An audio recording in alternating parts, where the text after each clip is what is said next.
এদের কতগুলো এখন মেয়েদের কাছে যাচ্ছে আর বলতেছে কোরআন যদি সংসদ যায় তোমাকে ওরা কার বাড়ির থেকে ভাড়া বার দিবি না, এরকম কিছু কথা বলতেছে না।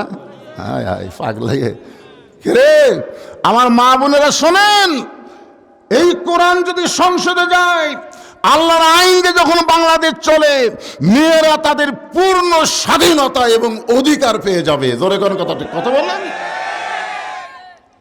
তাই 12 তারিখে নির্বাচন কমিশনার যদি কোনো দলের পক্ষ নেয়,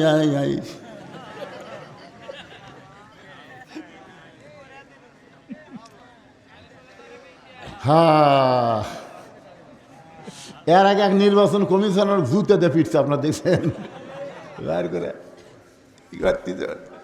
তাই আমি বলবো, নিরপেক্ষ জায়গায় বসে আছেন, কোন দলের পক্ষ নিয়েন না। জনগণ যারে দিবে সেই সম্মান পাবে। জোরে কোন কথা ঠিক। আমি প্রশাসনকেও বলবো, আমার ওয়াজ কিন্তু খালি আপনাকে মন্দির ফকুর হচ্ছে না, আমার এই ওয়াজ বর্তমানে গোটা পৃথিবীর সব দেশে আমার ওয়াজ এই ভিডিওর মাধ্যমে সাপ্লাই হয়ে যাচ্ছে। আপনারা কি মনে করতেছে? এমন একজন নবী ভাগ্যগুণে আমরা পাইছি, যেই নবী জান্নাতে প্রবেশ করবে না যতক্ষণ পর্যন্ত আমরা জান্নাতে না প্রবেশ করব। এমন একজন নবীর উম্মত হওয়াতে আপনারা খুশি না বেজার? আল্লাহ বললেন, কুল, হে রাসূল আপনি বলেন, ইন কুনতুম তুহিব্বুনাল্লাহ ফাত্তাবিউনি ইউহিব্বুকুমুল্লাহ। হে রাসূল আপনি বলেন, কেউ যদি আমি আল্লাহর ইবাদত করতে চায়, গোলামি করতে চায়, আমাকে যদি ভালোবাসতে চায়, তাহলে তাদের একটাই মাত্র রাস্তা, একটাই মাত্র পথ, সেই পথের নাম হলো ফাত্তাবিউনি। আপনাকে ইত্তেবা করা লাগবে। আপনাকে যারা ইত্তেবা অনুসরণ করবে, ইউহিব্বুকুমুল্লাহ, আমি আল্লাহ তাদেরকে মহব্বত করব। শুধু মহব্বতই করব না, ইয়াগফির লাকুম যুনুবাকুম, তাদের জীবনের সমস্ত গুনাহ খাতা মাফ করে দিব। খালি সুবহানাল্লাহ বললে হবে? নবীকে ইত্তেবা করা লাগবে, ইত্তেবা। তো এখন যে আয়াতে কারিমা আপনাদের সামনে আমি তেলাওয়াত করেছি, অত্যন্ত গুরুত্বপূর্ণ একটা আয়াত। এখানে আল্লাহ বলতেছেন, ইন্নাল্লাযীনা ক্বালু রাব্বুনাল্লাহু সুম্মা ইসতাকাম, নিশ্চয় যারা বলবে আল্লাহ আমার রব, এ কথা বলার পরে এর প্রতি যারা অটল থাকবে, অবিচল থাকবে। আমাদের রবের নাম কি? আরো জোরে বলেন। কবরে যখন যাবেন প্রথম প্রশ্নই হবে, মান রব্বুকা, তোমার রবকে? রব মানে আল্লাহ। কি আল্লাহ? কি বুঝলেন? আল্লাহ।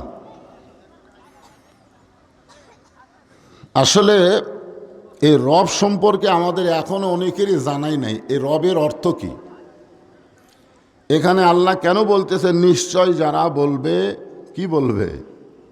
ইন্নাল্লাযীনা ক্বালু রাব্বুনাল্লাহ, এটি রবও আছে, আল্লাহ আছে, আছে না নাই? রব্বুনাল্লাহ, তার মানে বোঝা গেল আল্লাহ শব্দের কোনো অর্থ হয় না, রবের অর্থ হয়।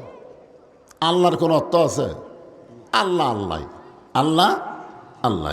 কিন্তু আল্লাহর বহুগুলো নাম আছে, যেরকম রহমান, আল্লাহর নাম রহমান নাই, রহিম, কাদের, জব্বার, কাহার, এরকম বহু 99টা নাম আছে। প্রত্যেকটা নামের অর্থ আছে না নাই? যেরকম আছে না নাই? আল্লাহর এক নাম হলো সাত্তার। সাত্তার শব্দের অর্থ কি? সাত্তার শব্দের অর্থ হলো গোপনকারী। মানে আমরা জীবনে যত পাপ করেছি, আল্লাহ সমস্ত পাপ গোপন করে রাখছে। বলেন সুবহানাল্লাহ। আল্লাহ যদি প্রকাশ করে দিত যে আমি বক্তার জীবনে যত পাপ করছি, এই পাপগুলো যদি আপনাদের কাছে আল্লাহ প্রকাশ করে দিত, তাহলে আমার সামনে বসে আপনারা কেউ শুনতেন না।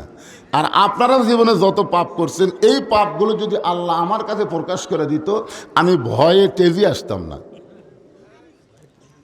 এই কারণে আল্লাহ দেখেন কত দয়ালু, তার এক নাম হলো সাত্তার। আমাদের পাপকে গোপন করার কারণ হলো, তুমি যদি গোপনে আমি আল্লাহর কাছে চোখের পানি বের করে কান্দো, আমি আল্লাহ তোমার পাপ প্রকাশ করার আগেই তোমাকে মাফ করে দিব। ধরে খান সুবহানাল্লাহ। আল্লাহর দয়া থেকে আমরা কোনো সময় কি নিরাশ হব?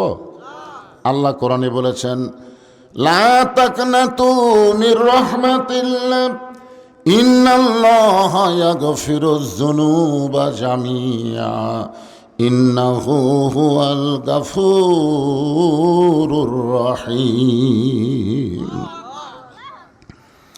তো এইটা বোঝানোর জন্যই আমি আপনাদের সামনে চেষ্টা করব যে কোরআন থেকে আমরা আলোচনা শুনবো, এই কোরআন সাধারণ কোনো কিতাব না। এই কোরআন সম্পর্কে আল্লাহ বললেন, ওয়ানুনাজ্জিলু মিনাল কুরআনি মা হুয়া শিফাউ ওয়া রাহমাতুল লিল মুমিনিন।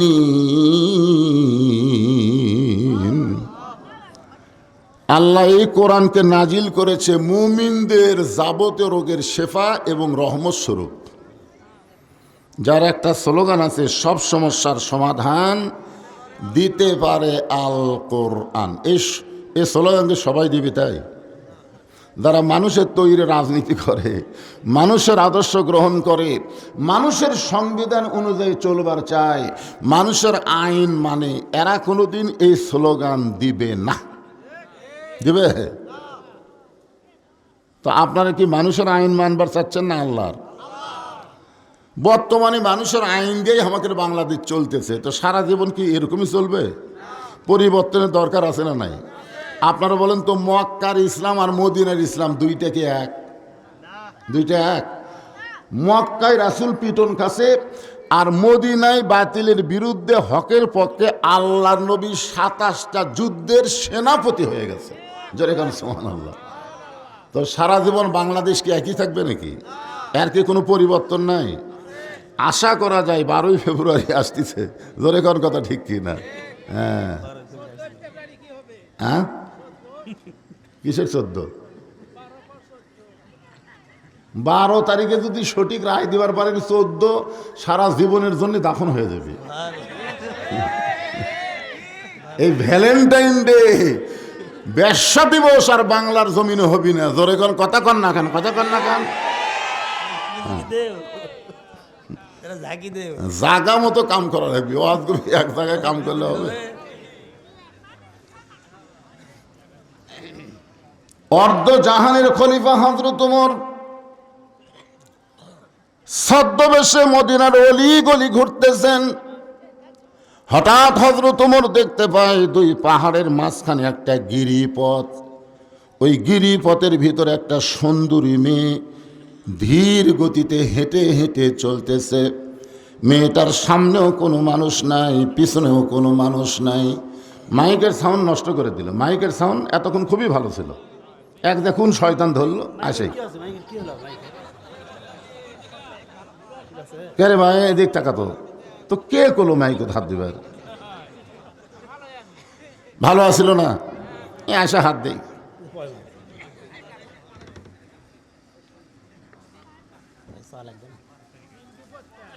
শোনেন, বক্তা আমরা তো আর 2 দিনের নতুন বক্তা না। আমরা কি 2 দিনের বক্তা? এর মায়ের যখন বিয়ে হয়নি তখন তাকে আমি বক্তা।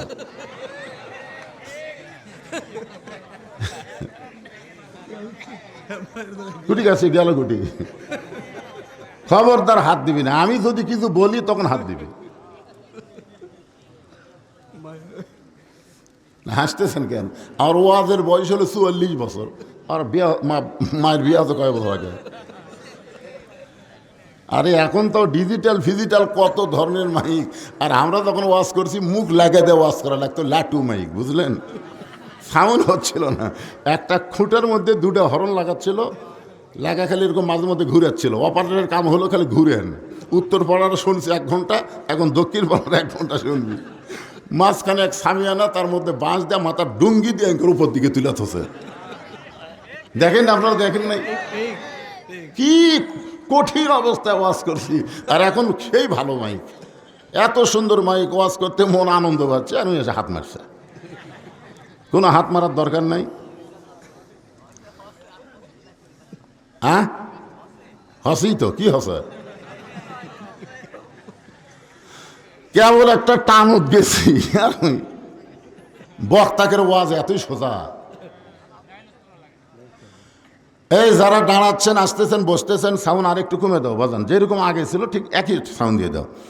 চঞ্চল না করলে হলে একটু জিকির করেন, লা ইলাহা ইল্লাল্লাহ, লা ইলাহা ইল্লাল্লাহ, লা ইলাহা ইল্লাল্লাহ, লা ইলাহা ইল্লাল্লাহ, লা ইলাহা ইল্লাল্লাহ, লা ইলাহা ইল্লাল্লাহ, লা ইলাহা, লা ইলাহা ইল্লাল্লাহ মুহাম্মাদুর রাসূলুল্লাহ। দুই পাহাড়ের মাঝখানে একটা রাস্তা, তার নাম হলো গিরিপথ। জোরে বলেন কি পথ? ওই গিরিপথ দিয়ে সুন্দরী একজন মেয়ে ধীর গতিতে হেঁটে হেঁটে আসতেছে। ওমর ফারুক মেয়েটার দিকে তাকায় বললেন, আলহামদুলিল্লাহ। একটা সুন্দরী মেয়ের দিকে তাকায় কি বললেন? এখন আপনারা বলেন তো, বাংলাদেশের পরিবেশে সুন্দরী মেয়ে বলতে আপনারা কি বুঝতেছেন? এখন যে আইন চলতেছে, এই আইনে সুন্দরী মেয়ে মানে কাপড় চুপড় খুলে বেড়ায় যারা সুন্দরী মেয়ে তারা। জোরে কোন কথা ঠিক কিনা? কিন্তু আল্লাহর কোরআন দিয়ে যখন রাষ্ট্র চলবে, মেয়েটা যদি দেখতে কালো হয়, মেয়েটা যদি দেখতে খাটো হয়, এরপরও আল্লাহর আইন পর্দা যদি মেনে চলে, আল্লাহর ইসলাম এদেরকেই কেবলমাত্র সুন্দরী বলে। আমি যাই বলব পর্দানিশী নারী যারা, আপনার বলবেন বিশ্ব সুন্দরী তারা, বলতে পারবেন না? পর্দানিশী নারী যারা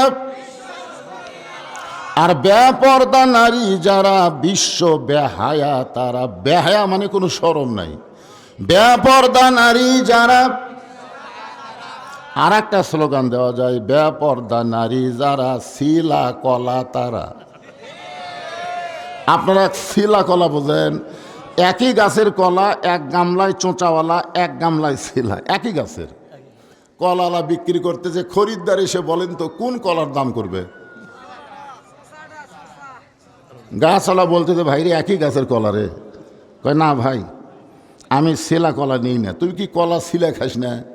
শিলাই তো খাই, তো আগে থেকে শিলা আছে, খালি লিবিয়ার খাবি।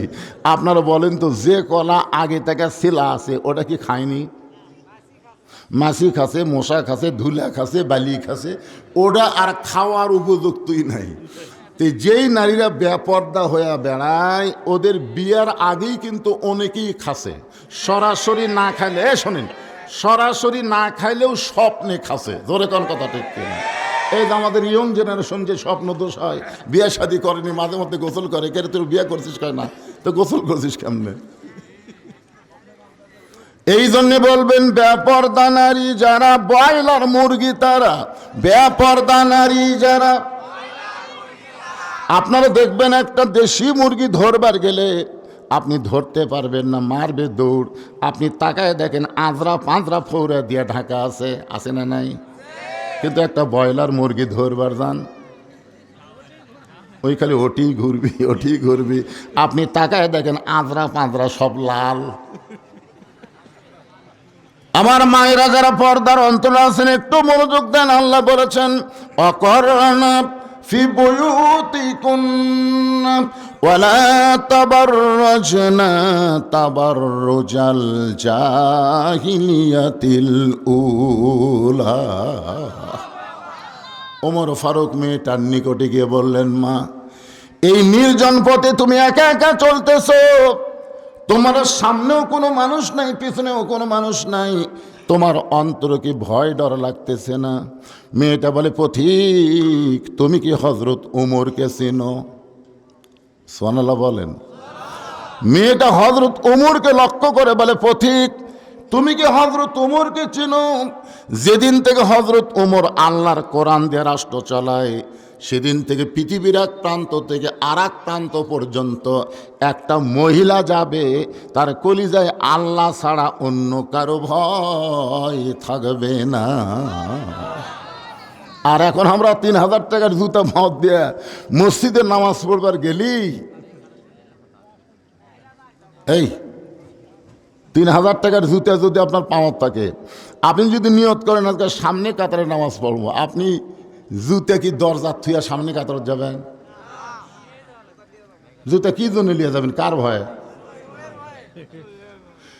তাহলে বর্তমান বাংলাদেশে আল্লাহর আইন না থাকার কারণে, মানুষের আইন চলার কারণে চোরের মশান কম না বেশি?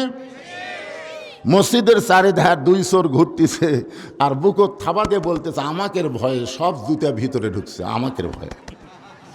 মুসল্লি হলো 500 জন, চোর হলো 2 জন, অথচ 2 চোরের মশান দেখছেন? ওরা 2 জন গল্প করতেছে আমাকের ভয়ে রে, সব সেরা ছুটা দরজাত আছে আর ভালোগুলা সব ভিতরে ঢুকছে। যখন মানুষের আইন চলবে তখন চোর, ডাকাত, বাটপার, চাঁদাবাজ এদের মোশন বেড়ে যাবে। আর আল্লাহর কোরআন দিয়ে যখন রাষ্ট্র চলবে তখন মানুষের কলিজার ভিতরে একমাত্র আল্লাহ ছাড়া অন্য কারো ভয় থাকবে। মেয়েটা বলে পথিক, হযরত ওমর যেদিন থেকে আল্লাহর কোরআন দিয়ে রাষ্ট্র চালায় সেদিন থেকে পৃথিবীর এক প্রান্ত থেকে আর এক প্রান্ত পর্যন্ত চলবে মানুষ, তার কলিজায় আল্লাহ ছাড়া অন্য কারো ভয় থাকবে না। ওমর ফারুক বললেন, মা তুমি যে ধীর গতিতে চলতেছ, আমার মনে হয় তোমার ভিতরে কোনো দুঃখ লুকে আছে, কারণ তোমার চাল চলন দেখি বুঝতেছি তুমি একজন দুঃখী নারী। মেয়েটা বলে, পথিক তুমি সত্য বলেছ, আমি একজন দুঃখী নারী। আজকে 6 দিন হলে হযরত ওমরকে আমি খুঁজে বেড়াই। আমি আসলে একজন দুঃখী নারী। আমি আজ কয়দিন হলে, এই আমার আঙ্গুলের দিকে তাকান, কয়দিন? আমি আজকে 6 দিন হলে হযরত ওমরকে খুঁজে বেড়াই। ওমর ফারুক বললেন, মা তুমি কি পাগলি হয়েছ নাকি? উমর হচ্ছে অর্ধ জাহানের খলিফা, সেই উমরকে যদি খুঁজতে চাও তাহলে সংসদ ভবনে যাও, রাষ্ট্রীয় ভবনে যাও, গণভবনে যাও। ওই সকল ভবনে না গিয়া 2 পাহাড়ের মাঝখানে খুঁজতেছ।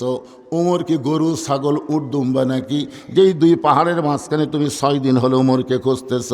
মেয়েটা বলে, পথিক তুমি জানো না আল্লাহর কোরআন দিয়ে যখন রাষ্ট্র চলবে তখন নেতা খোঁজা লাগবে না, বরং নেতারাই দুঃখী মানুষকে খুঁজে বেড়াবে।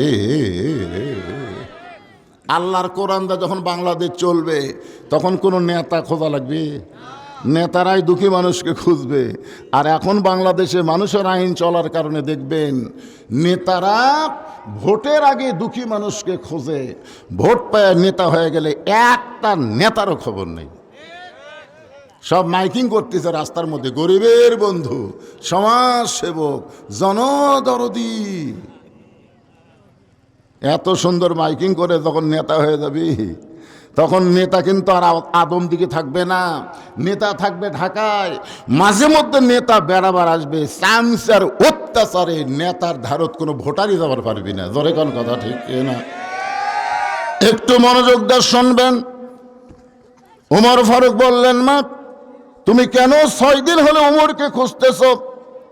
মেয়েটা বলতেছে, পথিক আমি নিয়ত করেছি 7 দিন। নিয়ত করেছি কয়দিন? 7 দিনের মধ্যে যদি ওমরকে খুঁজা না পাই তাহলে আমি আসল জায়গায় বিচার দিব। আমি 7 দিনের নিয়তে বের হয়েছি। কয়দিন? তার মধ্যে 6 দিন চলে গেছে। আর 1 দিনের মধ্যে যদি ওমরকে খুঁজা না পাই তাহলে আসল জায়গায় বিচার দেব। আপনার বলেন তো আসল জায়গা কোনটা? আরো জোরে। যখন আমরা হাসিনার আদালতে বিচার পাইনি তখন আমরা কি বলছি? জজ কোর্ট, হাইকোর্ট, সুপ্রিম কোর্ট সব হাসিনার দখলত। আমরা আলেমরা যখন বিচার পাইনি তখন নামাজ পড়ে চোখের পানি নিয়ে বলছি, তোর বিচার আল্লাহ করবি রে। আপনার বলেন তো বিচার করেনি? 41 সাল পর্যন্ত থাকার নিয়ত করছিল, আল্লাহ 24 সালে ন্যাংটা করে বাইর করে দিছে। তোর কোন কথা ঠিক কি বুঝতেছেন ভাইজান? আগামীতে এইরকম হাসিনার মতন ফ্যাসিড যদি কেউ হবার চায়, আবার সেই আল্লাহ আছে না নাই? যেরকম আছে না নাই? একটু মনোযোগ দিয়ে শোনেন। সঙ্গে সঙ্গে ওমর ফারুক হাঁটু গেড়ে মেয়েটার সামনে বসে বলতেছে, মা তুমি যেই উমরকে 6 দিন হলে খুঁজতেছ, আমি হইলাম সেই ওমর। মেয়েটা বলতেছে, আমির আল মুমিনিন, তাহলে আপনি চোরের মতন একা একা কেন ঘুরতেছেন? আপনি হলেন অর্ধ জাহানের রাষ্ট্রনায়ক, অর্ধ জাহানের খলিফা, আপনি চোরের মতন একা একা ঘুরতেছেন। আপনার কি র্যাব নাই, পুলিশ নাই? আপনার কি সামসা নাই? একজন ঘুরতেছে, কয়জন? একা একা। তাহলে মেয়েটা কি বলবে যে আপনি অর্ধ জাহানের খলিফা হ্যাঁ এ চোরের মতন একা একা ঘুরতেছেন, আপনার কি র্যাব পুলিশ লাগবে না? এমন সময় হযরত ওমর কোরআন থেকে একটা আয়াত তেলাওয়াত করলেন, ইন্নামাল মুমিনুনা আল্লাযীনা ইযা যুকিরাল্লাহু ওয়াজিলাত কুলুবুহুম ওয়া ইযা তুলিয়াত আলাইহিম আয়াতুহু জাদাতুহুম ঈমানাও ওয়া আলা রাব্বিহিম ইয়াতাওয়াক্কালুন। ওমর ফারুক বলে, মা তুমি যে আজকে 6 দিন হলো আমাকে খুঁজতেছো, কি দুঃখ তোমার মনে? মেয়েটা বলতেছে, আমির আল মুমিনিন, আমার জীবনের সবচাইতে বড় দুঃখ হলো ইন্নাল্লাযীনা ক্বালু রাব্বুনাল্লাহ, আল্লাহু আকবার। আমার জীবনের সবচাইতে বড় কষ্ট হলো আমি 6 বছর বয়সে ঈমান গ্রহণ করেছি। শুধু ঈমান গ্রহণ করার অপরাধে আমাকে 12 বছর জেলখানায় বন্দি জীবন কাটাতে হয়েছে। সকালবেলা 5টা করে চাবুক মারছে, বিকালবেলা 5টা করে চাবুক মারছে। আমার দেহের এমন কোনো জায়গা নাই যে জায়গায় চাবুকের আঘাত লাগে নাই। আমার একটাই মাত্র দোষ হলো আমি 6 বছর বয়সে শুধুমাত্র ঈমান গ্রহণ করেছি। আপনার বলেন তো আল্লামা সাইদি হুজুরের দোষ কি? এ বাংলার জনগণ, মানুষের তৈরি আইন দিয়ে যখন বাংলাদেশ চলবে, তখন ভালো মানুষের দোষ না করলেও বাতিল তাকে জেলের মধ্যে বন্দি করে অন্যায়ভাবে কষ্ট দিবে। যার প্রমাণ হলো আমাদের এই ইমামে আজম আবু হানিফা। আপনারা তার জীবনে পড়ছেন? কিছু বললে হবে না তো। আপনি হানাফি মাযহাব বলে দাবি করবেন, অথচ ইমামের জীবনী পড়বেন না। ইমাম হাম্বলি রহমতুল্লাহ আলাইকে কীভাবে মারছে, ইমাম শাফিকে কীভাবে মারছে আপনারা জানেন? তারা কি কোনো অন্যায় করছে? জোরে কোন, তারা কোনো অন্যায় করছে? কোনো অন্যায় করে নাই। শুধুমাত্র কুল জাল হক ওয়া যাহাকাল বাতিল ইন্নাল বাতিলা কানা যাহুকা। একটু মনোযোগ দিবেন। ওমর ফারুক বললেন, মা তোমাকে 6 বছর বয়সে ঈমান গ্রহণ করার অপরাধে 12 বছর জেলখানায় বন্দি রেখেছিল। এখন তুমি কিভাবে 2 রাস্তার মাঝখানে? মেয়েটা বলতেছি, আমির আল মুমিনিন, যেই দেশের জেলখানায় আমাকে বন্দি করে রাখছিল ওই দেশের নাম হলো রোম দেশ।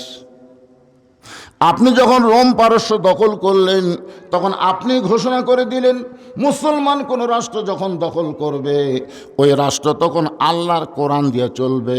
আর আল্লাহর কোরআন দিয়ে যখন কোনো রাষ্ট্র চলবে ওই রাষ্ট্রে জেলখানার কোনো দরকার পড়বে না, কারণ কোরআনের বিচার হলো ডাইরেক্ট। যখন কোরআনের বিচার কি, তাহলে জেলখানার কোনো দরকার পড়বে না। আপনি যখন কোরআন দিয়ে রোম পারস্য চালানো শুরু করলেন, তখন জেলখানার দরজাগুলো মুক্ত করে দিলেন। আমি জেলখানা থেকে বের হয়ে 18 বছর বয়স, কারণ 6 বছর বয়সে ঈমান গ্রহণ করেছি, আর 12 বছর জেলখানায় বন্দি জীবন কাটাইছি। বর্তমানে বয়স কত? 18। জোরে বলেন কত? 18 বছরের একজন যৌবনা মেয়ে। আমি কোথায় যাব? কারণ যেই দেশ আমি জন্মগ্রহণ করেছি সেই দেশটা হলো খ্রিস্টানের দেশ। আর খ্রিস্টানদের জেলখানা থেকে বের হয়ে এই 2 পাহাড়ের মাঝখানে 6 দিন হলে খুঁজতেছি। যদি আপনার দেখা পাই তাহলে আপনার কাছে এই দুঃখিনী মেয়ে একটু আশ্রয় চায়। সঙ্গে সঙ্গে হযরত ওমর চোখের পানি বের করে বললেন, মা আমি তোমাকে আশ্রয় দিবার পারবো না, আমি তোমাকে আশ্রয় দিবার পারবো না। মেয়েটা বলতেছে, আমিরুল মুমিনিন, ওই জেলখানার মধ্যে বন্দি থাকা অবস্থায় জেনেছি আপনি অত্যন্ত ভালো মানুষ, আপনি আমাকে আশ্রয় কেন দিবেন না? ওমর ফারুক বললেন, মা, ইসলাম কোনোদিন কাউকে আশ্রয় দেয় না, ইসলাম মানুষকে অধিকার দিয়ে দেয়। সোনারা বলেন, আপনার বলেন তো আশ্রয় দেওয়ার মালিককে? আরো জোরে বলেন। কোনো মানুষের কাছে কোনো মানুষ আশ্রয় চাওয়া হারাম। ইয়াকা নাবুদু ওয়া ইয়াকা নাস্তাইন, গোলামি করি কার? তাহলে আশ্রয় সাহায্য আমরা কার কাছে চাই? ওমর ফারুক বললেন, মা, আমি তোমাকে আশ্রয় দেবার পারবো না, তবে ইসলাম তোমাকে অধিকার দিয়েছে। মেয়েটা বলতেছে, আমিরুল মুমিনিন, ইসলাম আমাকে কি অধিকার দিল? আপনার বলেন তো, ইসলামে নারীদের অধিকার আছে না নাই? এদের কতগুলো এখন মেয়েদের কাছে যাচ্ছে আর বলতেছে, কোরআন যদি সংসদ যায়, তোমাকে কার বাড়ির থেকে ভাড়া বার দিবি না, এরকম কিছু কথা বলতেছে না? হায় হায়, পাগলাগে রে। আমার মা বোনেরা শোনেন, এই কোরআন যদি সংসদে যায়, আল্লাহর আইনে যখন বাংলাদেশ চলে, মেয়েরা তাদের পূর্ণ স্বাধীনতা এবং অধিকার পেয়ে যাবে। জোরে কোন কথাটি কথা বললেন? মেয়েটা বলতেছে, আমিরুল মুমিনিন অধিকার দিল। ওমর ফারুক বললেন, মা, ইসলাম তোমাকে বহু অধিকার দিয়েছে, কিন্তু এই মুহূর্তে তোমার 1 নম্বর অধিকার হলো, তোমার বয়স যখন 18, তাহলে ভালো একটা ছেলের সঙ্গে তোমার বিবাহ বসার অধিকার দিয়েছে। 18 বছরের যৌবন নারীর জন্যে ইসলামের 1 নম্বর অধিকার হলো ভালো একটা ছেলের সাথে বিয়ে বসা। কি ছেলে?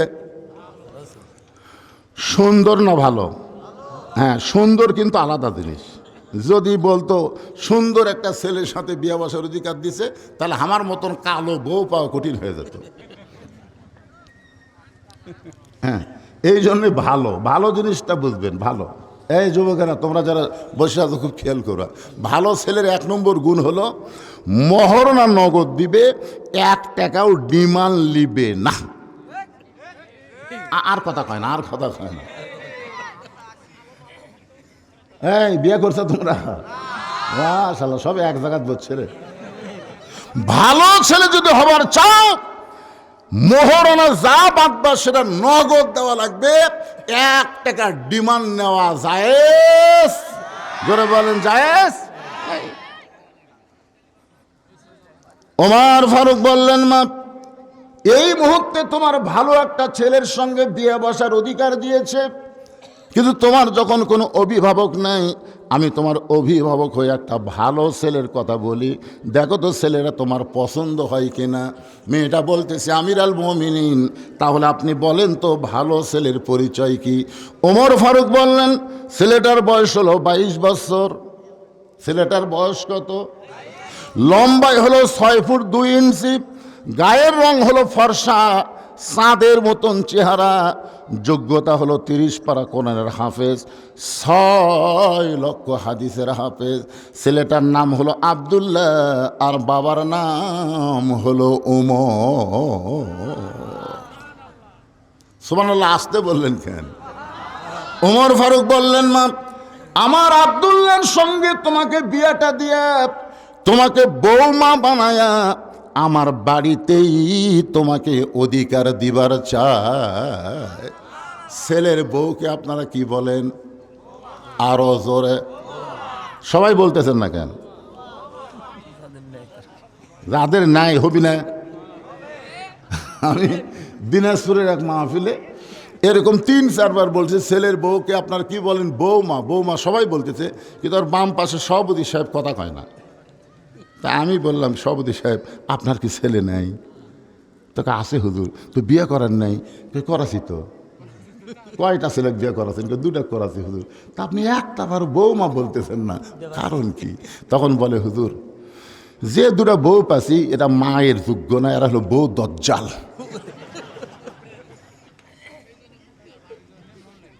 এই জন্যে বৌমা শব্দটা উচ্চারণ করতেছে না। আজও বাংলাদেশে অনেক বেটার বৌমায়ের যোগ্যতা হারায়া তারা বাড়িতে বউ দজ্জাল হয়ে আছে। কথা কর না কেন ভাইজান?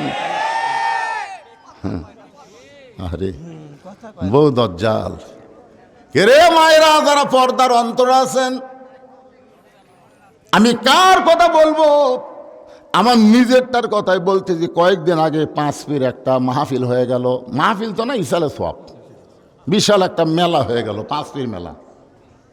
আমার বউ এক তালিকা এনে, মেলা হচ্ছে রোববারে আর শুক্রবারের দিন আমাকে তালিকা দেখাচ্ছে যে এই কয়েকজনক দাওয়াত দেওয়া লাগবে। তা আমি দেখলাম আমার শ্বশুর শাশুড়ি, শালা, শালার বউ, ভয়রা আমার শালি, আমার শালির আবার জামাই, তার মেয়ে, এইগুলা দেখলাম 13-14টা নাম লিখছে।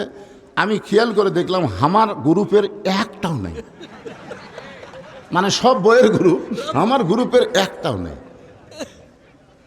আমি গেলাম কে গো, তাহলে তোমার গুলা সবগুলো দাওয়াত দেবো, তাহলে আমার গুলা কোচ আপনার গুলা পরে দিবেন, এক সময় পরে, এক সময় দেবেন, একবারে এত ল্যাপটপ আছে। ওরে বাবারে, কি বুদ্ধি দেখছেন হুজুরের বউ, বলতেছে এত ল্যাপটপ আছে, তাই আপনার গুলা পরে দিবেন, গরমের সময় দিবেন। হ্যাঁ, প্রত্যেক বাড়িতে এইরকম বউ আছে না নাই? জোরে কান আছে না নাই? নিজের গুলা পছন্দ করে, শ্বশুর গোষ্ঠীর একটাকেও পছন্দ করে না। এরা কিন্তু বৌমা হওয়ার পারবে না, এরা হলো বউ দজ্জাল। উমর ফারুক বললেন, মা আমার আব্দুল্লাহর সঙ্গে তোমাকে বিয়াটা দিয়া তোমাকে বৌমা বানায় আমার বাড়িতেই তোমাকে অধিকার দিবার চাই। মেয়েটা মুসকি মুসকি হাসার বলে, আমির আল মুমিনিন, আপনার আব্দুল্লাহর চাইতে ভালো ছেলে কি দুনিয়াতে নাই? আপনি কিন্তু বলেছেন ইসলাম আমাকে একটা ভালো ছেলের সঙ্গে বিয়ে বসার অধিকার দিয়েছে। আপনি যে ছেলেটার নাম বললেন আব্দুল্লাহ, ওই আব্দুল্লাহর চাইতে ভালো ছেলে কি দুনিয়াতে নাই? উমর ফারুক বললেন, মা আমার চোখে বর্তমানে আমার আব্দুল্লাহর চাইতে ভালো কোনো ছেলে চোখে পড়ে না।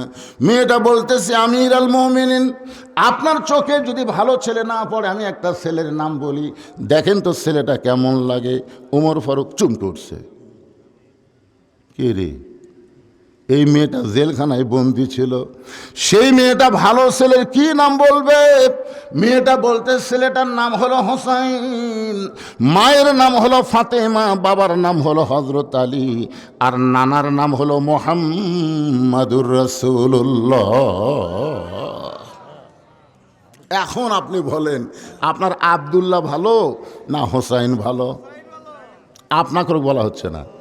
ওই মেয়েটা হযরত উমরকে লক্ষ্য করে বলতেছেন, আপনি বলেছেন একটা ভালো ছেলের সঙ্গে আমার বিয়ে বসার অধিকার আছে, তাহলে এখন আপনার কাছেই জানতে চাই, আপনি আব্দুল্লাহকে ভালো বললেন, আমি এখন প্রশ্ন করি আব্দুল্লাহ ভালো না হোসাইন ভালো? সঙ্গে সঙ্গে হযরত উমর মাটির দিকে তাকায়া চোখের পানি পড়তেছে, গাল বয়ে টস টস করে, মাথা তুলে বলতেছে, মা আমার আব্দুল্লাহর চাইতে হোসাইন লক্ষ কোটি গুণ ভালো। মেয়েটা বলতেছে, তাহলে হোসাইনের মতন ভালো ছেলে থাকতে আপনার আব্দুল্লাহর সঙ্গে বিয়ে বসবো কেন? ভালো ছেলের সঙ্গে বিয়ে বসার অধিকার যখন আল্লাহ ইসলাম আমাকে দিয়েছে, তাহলে হোসাইনের সঙ্গে আমি বিয়ে বসতে চাই। উমর ফারুক জীবনে কোনোদিন ঘটকালি করে নাই। মেয়েটাকে নিরাপদ আশ্রয় দিয়ে পরন্ত বিকেল বেলায় হজরত আলীর বাড়ির দরজায় আসসালামু আলাইকুম আহলাল বাইত, সাথে সাথে কোরআন থেকে একটা আয়াত তেলাওয়াত করলেন, আম্মা সাইলা ফালা তানহার। আল্লাহ নবীর সুন্নত, আপনি যখন কোনো মুসলমানের বাড়ির যাবেন, বাড়ির দরজার যা খটখটি না করে প্রথম কি দেওয়া লাগবে? সালামটা আপনারা দেন, আসসালামু আলাইকুম ইয়া আহলাল বাইত। এই সালাম দেওয়ার সঙ্গে সঙ্গে উমর ফারুক বললেন, আম্মা সাইলা ফালা তানহার। হজরত আলী বাড়ির ভিতর থেকে চমকে গেলেন, যেই ব্যক্তি সালাম দিল সে তো হজরত উমরই হবে, তাহলে ফকিরের আয়াত কেন তেলাওয়াত করলেন? দরজা খুলে বলতেছে, ওয়ালাইকুম আসসালাম ইয়া আমির আল মুমিনিন, আপনি আবার কবে থেকে ফকির হলেন? উমর ফারুক বলে, আলী রে, জীবনে কোনোদিন এত বড় বিপদে পড়ি নাই, আজকে প্রথম ঘটক হইয়া তোমার বাড়ির দরজায়, এই ঘটককে কিন্তু ফিরানো চলবে না। আলী বলতেছে, আপনার মতন মহান ব্যক্তি যদি ঘটক হয় তাহলে অবশ্যই প্রস্তাব ভালো হবে। বলেন তো প্রস্তাবটা কি? বলে, তোমার হোসেনের সঙ্গে আমি একটু ঘটকালি করতে চাই। হযরত আলী আসমানের দিকে তাকায় বলেন, আলহামদুলিল্লাহ, আলহামদুলিল্লাহ, আলহামদুলিল্লাহ। আপনার মতন মহান ব্যক্তি যদি আমার হোসেনের বিয়ের ব্যাপারে ঘটকালি করে তাহলে পাত্রী অবশ্যই ভালো হবে। ওমর ফারুক বললেন, পাত্রীর 1 নম্বর গুণ হলো 6 বছর বয়সে ঈমান গ্রহণ করেছে। ঈমানের কলেমা পড়ে নাই, ঈমানকে গ্রহণ করেছে। শুধুমাত্র ঈমান গ্রহণ করার অপরাধে 12 বছর বন্দি জীবন কাটাইছে। সকালবেলা 5টা চাবুক, বিকালবেলা 5টা চাবুক খাইছে। এত নির্যাতনের পরেও মেয়েটা ঈমান হারা হয় নাই। আমার আব্দুল্লাহর সঙ্গে মেয়েটাকে বিয়ে দিবার চাইলাম, কিন্তু মেয়েটা আমার আব্দুল্লাহকে অ্যালাউ করলো না, পছন্দ করলো না। মনে মনে তোমার হোসেনকে করছে কামনা। এখন বলো, আলী ভাই আমার ঘটকালি কি গ্রহণ করা যায়? আলী বলতেছে, আমি মনে মনে মনে মনে হোসেনের জন্যে এমন একটা বউ খুঁজতেছিলাম। সুবহানাল্লাহ, জোরে কন। আপনার ছেলের জন্য মনে মনে বউ খুঁজতে পারবেন। মনে মনে বোঝেন, দেখে দেখে না, মনে মনে মনে মনে চিন্তা করবেন। কোরআনের শিক্ষিতা, পর্দানিশী, তারপরে ওর মায়ের পর্দা আছে, নানির পর্দা আছে, ওই গোষ্ঠী হলো পর্দানিশী গোষ্ঠী। এরকম মনে মনে বউ খুঁজবেন, দেখে দেখে না। আমার এলাকার এক হাজী সাহেব 13-14টা দেখিছে।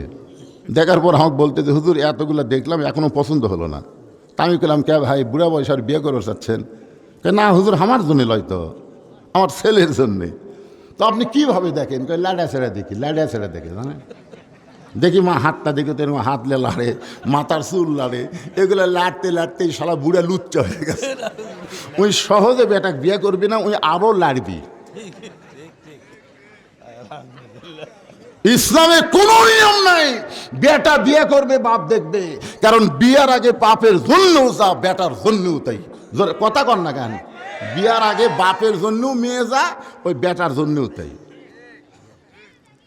আলী বলতেছেন, আমি মনে মনে এমন একটা মেয়ে পছন্দ করেছিলাম, খুঁজতেছিলাম।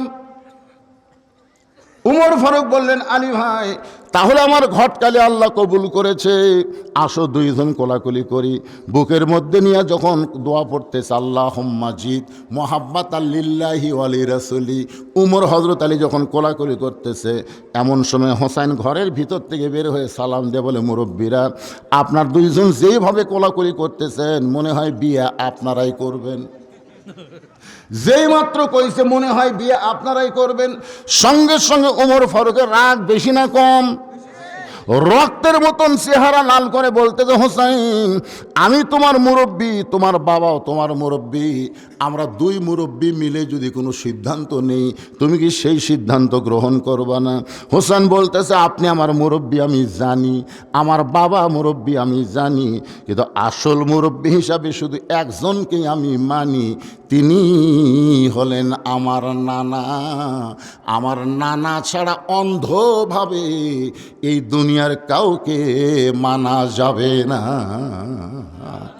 ফাত্তাবিউনি, খুব খেয়াল করবেন, অন্ধভাবে শুধু একজনকেই মানা যাবে, তিনি হলেন আমাদের নবী। জোরে বলেন, তিনি কে? আমাদের নবী। ওমর ফারুক জুমার দিনে খুতবা দিচ্ছিলেন, মাঝখান থেকে একজন লোকমা দিছে, লোকমা দিয়ে বলতেছে, আমির আল মুমিনিন আমাদেরকে খাটো পাঞ্জাবি দিয়ে আপনি লম্বা জুব্বা পরলেন কেন? আপনারা বলেন তো, উমর ফারুকের সামনে যেই সাহাবী লোকমা দিয়েছে ওই সাহাবী নবীরে কোনোদিন লোকমা দিবার পারবে? কেন পারবে না? কারণ নবী সম্পর্কে আল্লাহ বলেছেন, মায়ান্তিকু আনিল হাওয়া ইন হুয়া ইল্লা ওয়াহুই ইউহা। নবী কিছুই করে না, কিছুই বলে না যতক্ষণ আল্লাহ না করায়। সোনালো বলেন না কেন? শুধুমাত্র আল্লাহর নবী ছাড়া অন্ধভাবে কাউকে পুরোপুরি মানা যায় না। হোসেন বলতেছে, আপনি আমার মুরব্বী আমি জানি, সম্মান করি, আমার বাবাও মুরব্বী আমি জানি, সম্মান করি, কিন্তু একমাত্র মুরব্বী হিসাবে আমার নানাকেই শুধুমাত্র মানি। ওমর ফারুক বলে, হোসাইন তুমি কি বুঝাবার চাও? হোসাইন বলতেছে, তাহলে শোনেন, আজ কয়েকদিন আগে আমি স্বপ্নে দেখলাম আমার নানা ঘরের মধ্যে আরাম করতেছে। আমি দরজা দিয়ে বললাম, নানু ভাই আমি হোসাইন একটু আপনার কাছে যাবার চাই। আমার নানা বলতেছে, খবরদার এখন দরজা খোলা যাবে না, আমি এখন জান্নাতের মধ্যে আরাম করতেছি। আমি হোসাইন চমকে গেলাম, যেই নানা ভাঙ্গা ঘরের মধ্য থেকে কথা বলতেছে আর সেই নানা বলতেছে আমি জান্নাতে আরাম করতেছি, দরজা না খুললে কি হবে? আমি একটা জানলার পাল্লা দেয়া ভিতর দিকে তাকায় দেখি আমার নানি উড়াতে বালিশ বানায় দিছে, আর সেই উরুর উপরে আমার নানা শুয়ে আছে। আমি রাগ করে বললাম, নানা ভাই নানির উড়াতকে বালিশ বানায় শুয়ে থাকলে কি জান্নাতে থাকা যায়? আল্লাহ নবী বলেন, হোসেন রে তুই ছোট্ট মানুষ, তুই বুঝবি না ভাই, তোর নানির মতন বউ যদি কেউ ঘরে পায় ওই ঘরটা আল্লাহর জান্নাত হয়ে যায়। সেদিন থেকে আমি সিদ্ধান্ত নিয়েছি, নানা যেই রকম বিয়ে করে ভাঙ্গা ঘর জান্নাত হয়েছে, আমিও তেমন একজন মেয়েকে বিয়ে করব, যে মেয়েটাকে বিয়ে করে নিয়ে আসলে আমার ভাঙ্গা ঘর আল্লাহ জান্নাত বানায় দিবে। কারণ ভাবিয়া করিও কাজ, করিয়া ভাবিও। আজকে অধিকাংশ সংসারে অশান্তি এই শালি বইয়ের কারণে। কথা কন না কেন, কথা কন না কেন? এই জন্যে ভাবিয়া করিও কাজ, করিয়া ভাবিও না। হ্যাঁ, হোসেন বলতেছে, মুরব্বী আপনি জানেন আজ কয়েকদিন হলে আমার বড় ভাই হাসানকে আমি গোপনে গোপনে কাঁদতে দেখছি। আজ কয়েকদিন হলে আমার সামনে হাসে, গোপনে কান্দে। আমি একদিন হাসানকে বললাম, কে রে ভাই, ছোটো ভাই আমরা গলা ধরে দুই ভাই বেড়াইছি, আজকে তুই গোপনে গোপনে কান্দিস কেন? হাসান বলে, এমনি এমনি, সরল সোজা তো। হাসান আবার অবিকল আল্লাহর নবীর মতো, ধরে কান সুবহানাল্লাহ। হোসেন বলে, ভাই কেন কান্দো?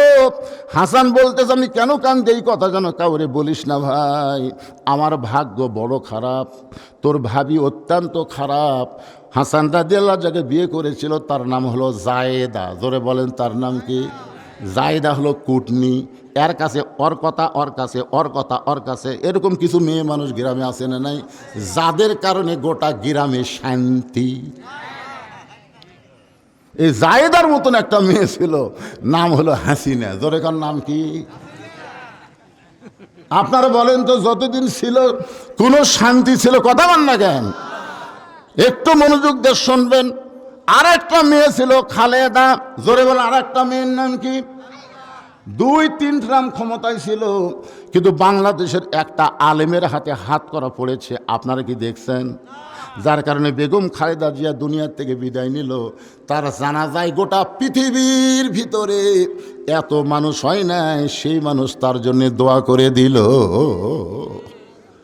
তবে আমরা আল্লাহর কাছে একটা শুকরিয়া আদায় করব। সেই শুকরিয়াটা হলো, একজন ভালোভাবে বিদায় নিয়ে চলে গেছে, আর একজন ভারতত পলে আছে। কারণ এরশাদ চাচার পর থেকে আমরা কিন্তু খুবই বিপদে ছিলাম। কারণ মরদ মানুষের উপরে মেয়ে মানুষ থাকলে রহমত না বিপদ? এ কথা কন না কেন রে ভাই? আল্লাহ কোরআনে বলেছে, আর রেজালু কাওয়ামুনা আলা নিসা, পুরুষ থাকবে উপরে, নারী থাকবে নিচে। এরা কার কথা? আর রাসূল বলেছেন, মা তারাক্তু বাদি আলা উম্মতি ফিতনাতুন আদার আলা রাসূলু মিনান নিসা, রাওয়াহুল বুখারী কিতাবুল ফিতান। আল্লাহর নবী বলেছেন, আমার পরে আমার উম্মতের জন্য সবচাইতে বড় বিপদ হচ্ছে পুরুষ মানুষের জন্য নারী নেত্রী হওয়া। তাহলে আল্লাহর কোরআন নবীর হাদিস অনুযায়ী আমরা এতদিন কি রহমতে ছিলাম না বিপদে ছিলাম? এখন আমরা এক বাক্যে সবাই বলবো, মেয়ে মানুষের দিন শেষ, আগামীতে মরদ মানুষের বাংলাদেশ। কি আর কোনো মেয়ে মানুষ আসবে ক্ষমতা? কি মনে হচ্ছে? এই জন্য একটা সাইজ মতো একটা স্লোগান দেওয়া লাগবে। আমি যেই বলবো মেয়ে মানুষের দিন শেষ, আপনার সকলে মরদ যদি হন মরদের মতন বলবেন, মরদ মানুষের বাংলাদেশ। রাজি আছেন? মেয়ে মানুষের দিন শেষ।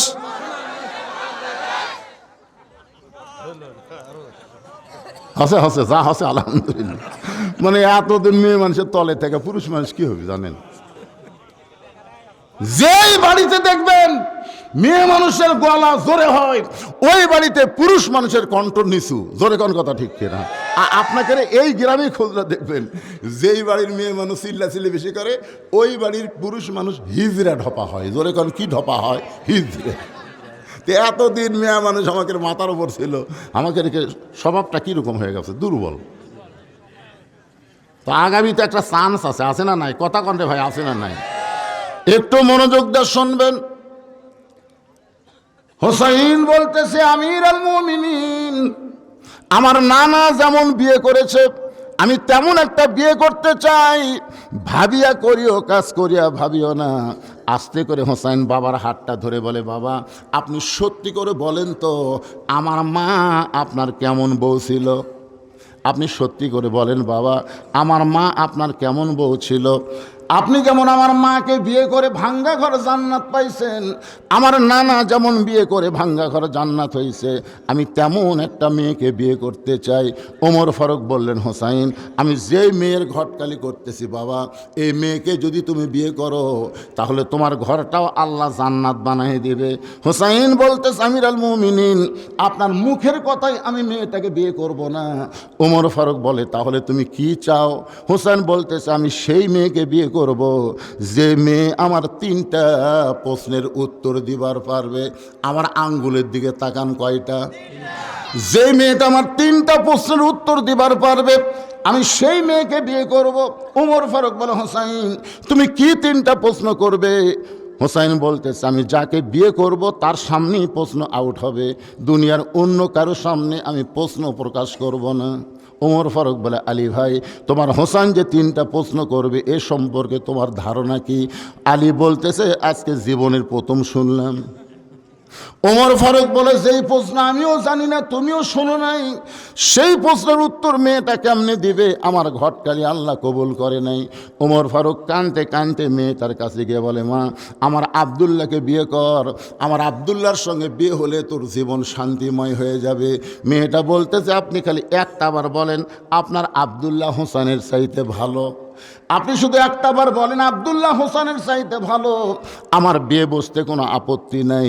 কিন্তু আবদুল্লাহর চাইতে যদি হোসাইন ভালো হয় তাহলে আপনার আবদুল্লাহর সঙ্গে তো আমি বিয়ে বসবো না। ওমর ফারুক বলে, মা তুমি কি জানো হোসাইন সেই মেয়েকে বিয়ে করবে যে মেয়েটা তার 3টা প্রশ্নের উত্তর দেওয়ার পারবে, যেই প্রশ্ন আমিও জানি না তার বাবাও জীবনে শোনে নাই, তাহলে তুমি কেমনে উত্তর দিবা?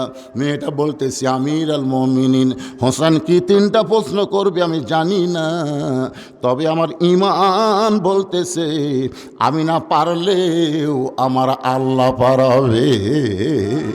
ইন্নাল্লাযীনা ক্বালু রাব্বুনাল্লাহু সুম্মা ইসতাকামু তাতানাজ্জালু আলাইহিমুল মালায়েকা আল্লা তাখাফু ওয়া লা তাহজানু ওয়া আবশিরু বিল জান্নাহ। আল্লাহু আকবার।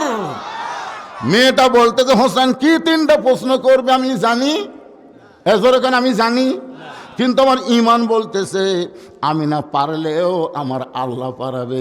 গোটা বাংলাদেশ ঘুরে ঘুরে ঘুরে ঘুরে এই বছর আমি যতটুকু দেখলাম, আমার ঈমান বলতেছে আগামীতে আল্লাহর কোরআন সংসদে যাবে। এটা আমার ঈমান বলতেছে। এখন কি হবে আল্লাহ ভালো জানে। আপনাকে কিছু জানা লাগবে না, আপনাকে কিছুই জানা লাগবে না। আপনারা কি আলো অন্ধকার কিছুই চিনেন না? এই ধরে কোন অন্ধকার আলো কিছু চিনেন না আপনারা? যেই কোরআনকে আল্লাহ কি বললেন? নূর বললেন, আলো বললেন, যার কারণে আমরা স্লোগান দেই আল কোরআনের আলো।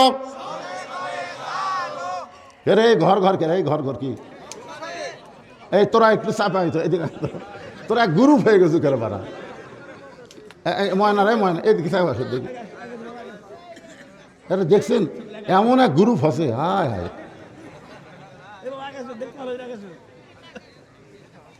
না না এই এই ধরনের বাচ্চারা মেলা বাদ দিয়ে কোরআনের মাহফিলে বসেছে, জীবন সার্থক হয়ে গেছে। সুবহানাল্লাহ না কেন? এরকে মা আসলেই ভালো পারে না, যার মাও ভালো তার বাচ্চাও ভালো।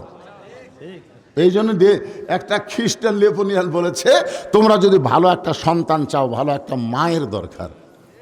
মাওগুলা ভালো, দেখছেন কিভাবে ওয়া শুনতেছে। আমরা বহু ঘরে ঘরে কছি ভাই, আর ঘরত কমন আরে যা থাকে কপালে হয়ে যাবি সকালে, ধরে কথা গলা স্লোগান।